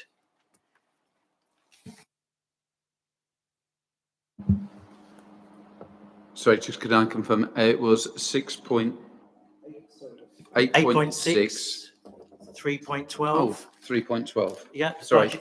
Budget is split between Rochford and Brentwood, but the split is undisclosed. How and where is this recorded?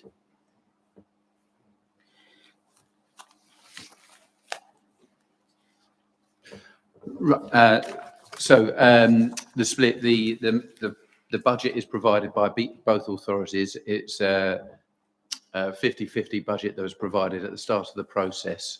So the budget is then split between the two groups as different service reviews move on. But it's generally a 50-50 spend on those at the time because the budget is 50-50. And we agree between both parties what that money is being spent on.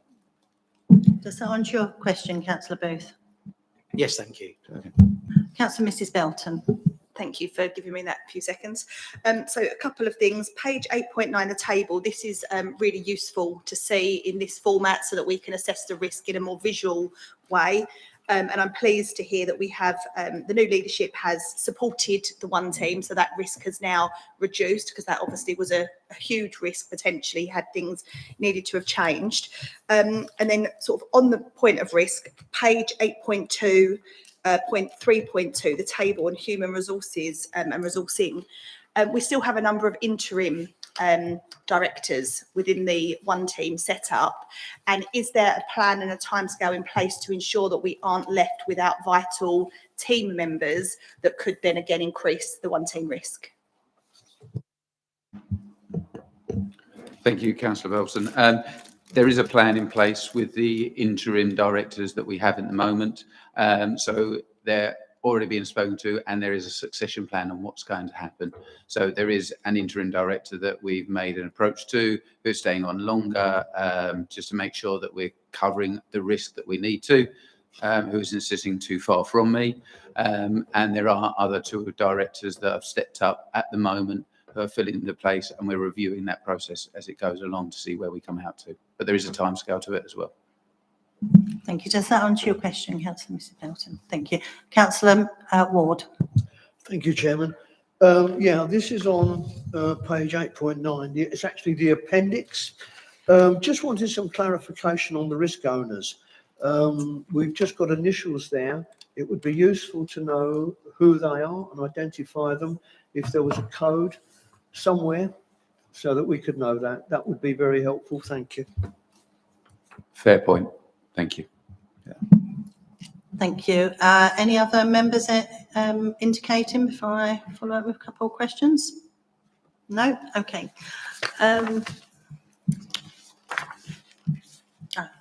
Councillor Mrs. Page. Sorry, I wasn't quick enough there, Chair. Page 8.7, 8.1, Could the officer please give some more detail on this engagement method with the residents and stakeholders? Thank you.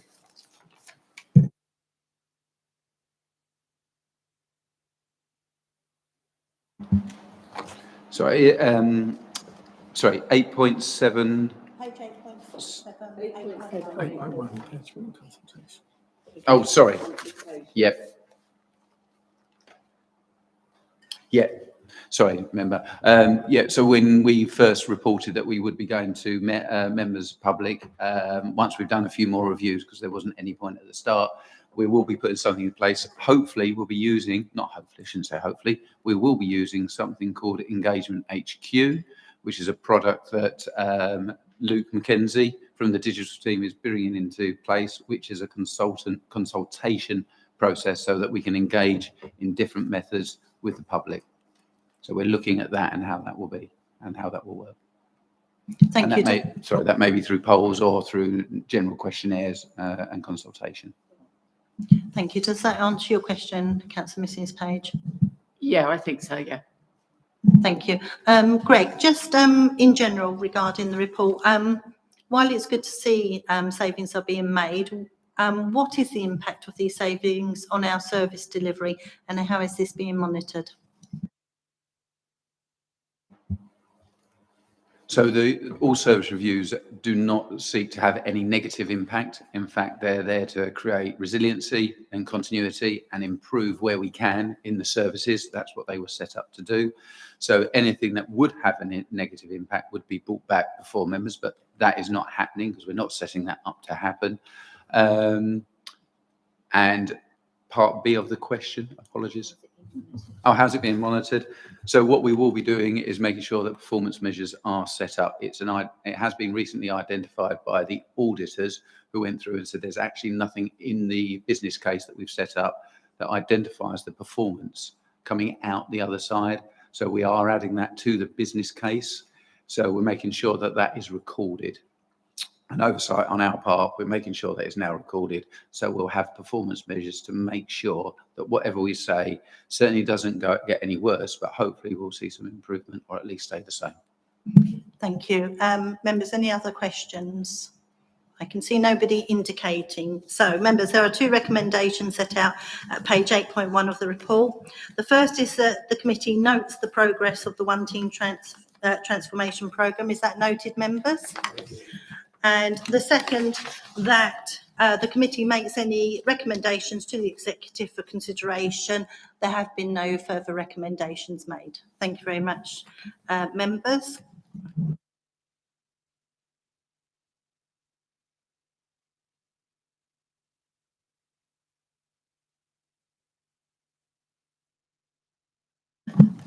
Okay, members, we're moving swiftly on to agenda item 9, Treasury Management Annual Review. I will now invite the Council's Interim Director of Resources, Tim, to introduce the report. Again, we have had this report, so Tim will keep this succinct. Thank you, Chair. This report sets out a retrospective look at the Council's Treasury Management activities in 22-23. Because the Council has no borrowing, the report focuses on investments only. The Council held substantial cash balances during the year and sought to obtain a return on those balances. The Council was governed by the principles of security, liquidity and yield when investing in that order.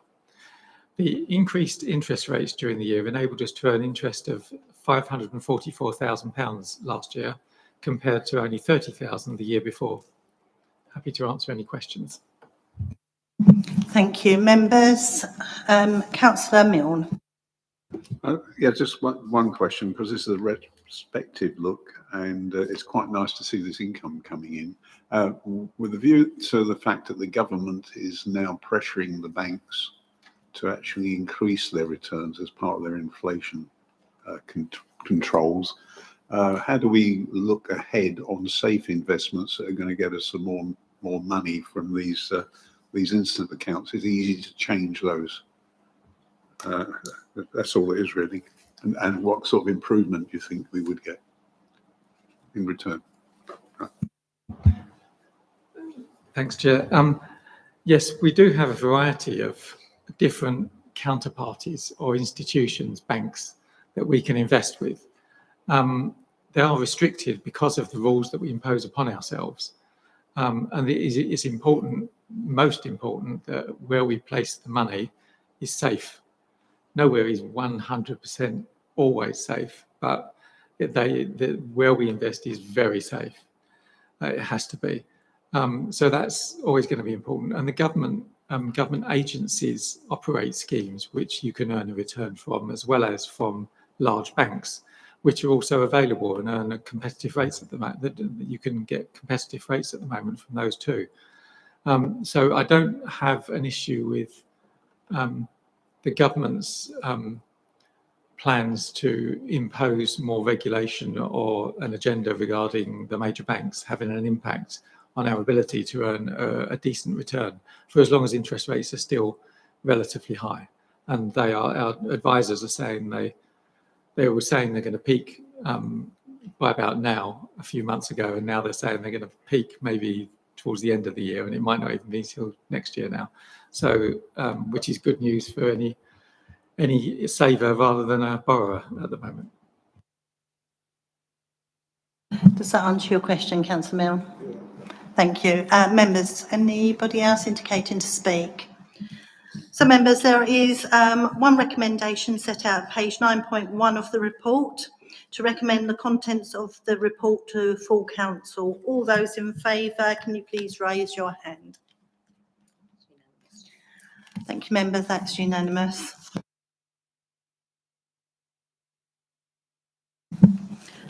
Members, now moving on to agenda item 10, the approval of the Overview and Scrutiny Committee's annual report. Members, do you have any questions on the report? I see nobody indicating. So members, is the report noted? Thank you, members. Agenda item 11, the key decisions document. You will have had that passed out this evening, the updated version. Members, are there any questions on the key decision document?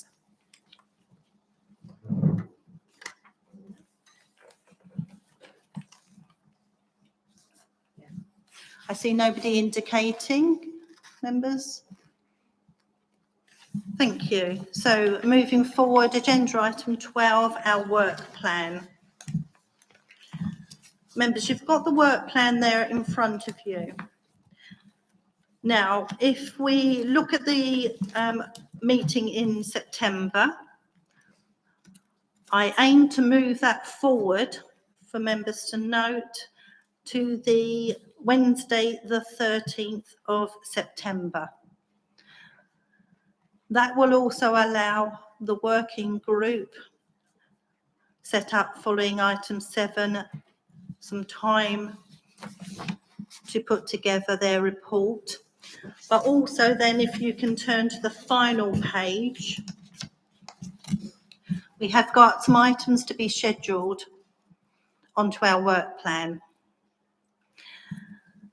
And I'm looking members to set up some individual task and finish groups. Now, one will be the review of outside bodies and external partnerships. Now, this will only need 2 or 3 members. I'm quite happy to put myself forward for that. Do I have another member who would like to join that working group? Councillor Page and Milne. So for the review of the outside bodies and external partnerships, that's myself, Councillor Mrs Page and Councillor Milne.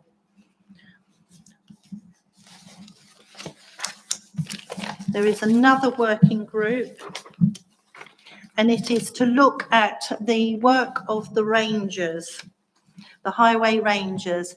We've had a request for this committee to look and investigate and review this service, if it should be continued, budget implications for the next municipal year, cost of the council, run rate, performance against budget, etc. Do I have any members who would like to put themselves forward for this work? Thank you, Councillor Lambourne and Councillor Sparing. And Councillor Cross. Thank you very much, Councillor Cross, sorry. So I would like to ask those working groups if they could endeavour to bring forward a report to that September meeting. I hope I'm not asking too much from you, but obviously with budget implications, we would like it sooner than later, so we can make our recommendations. So we have those 3 items for our September meeting. We also have, I believe already on there, a review of the Parks for Nature project. And I think if members are in agreement, that would make that quite a full agenda with those items. Have I got your agreement, members, with that one? Yeah, thank you. I have worked out the pre-meet dates, which I will circulate to everyone over the next few days. I think that will work better for everyone if you've got them in clear advance. I'm aiming for a week before our actual meeting, and of course ensuring that you've had the papers in good time to read through them for that pre-meet. Are there any comments? Yes, thank you. Councillor Ward. Thank you, Chairman. I noticed that on the reviews that have been carried out, the review should complete with regard to planning and enforcement on July, the end of this month. I would be very interested to hear what has actually happened with enforcement. Would that be possible to ask that to come in on November, where you got the space, the 2nd of November?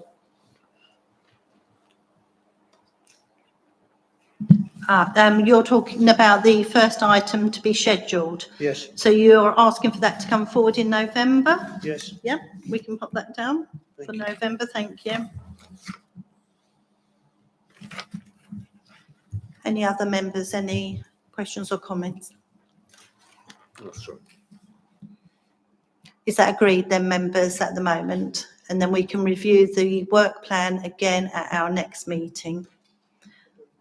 Thank you very much, members. That concludes our business for this evening. Thank you for working so swiftly through the second half of our meeting. Very appreciated.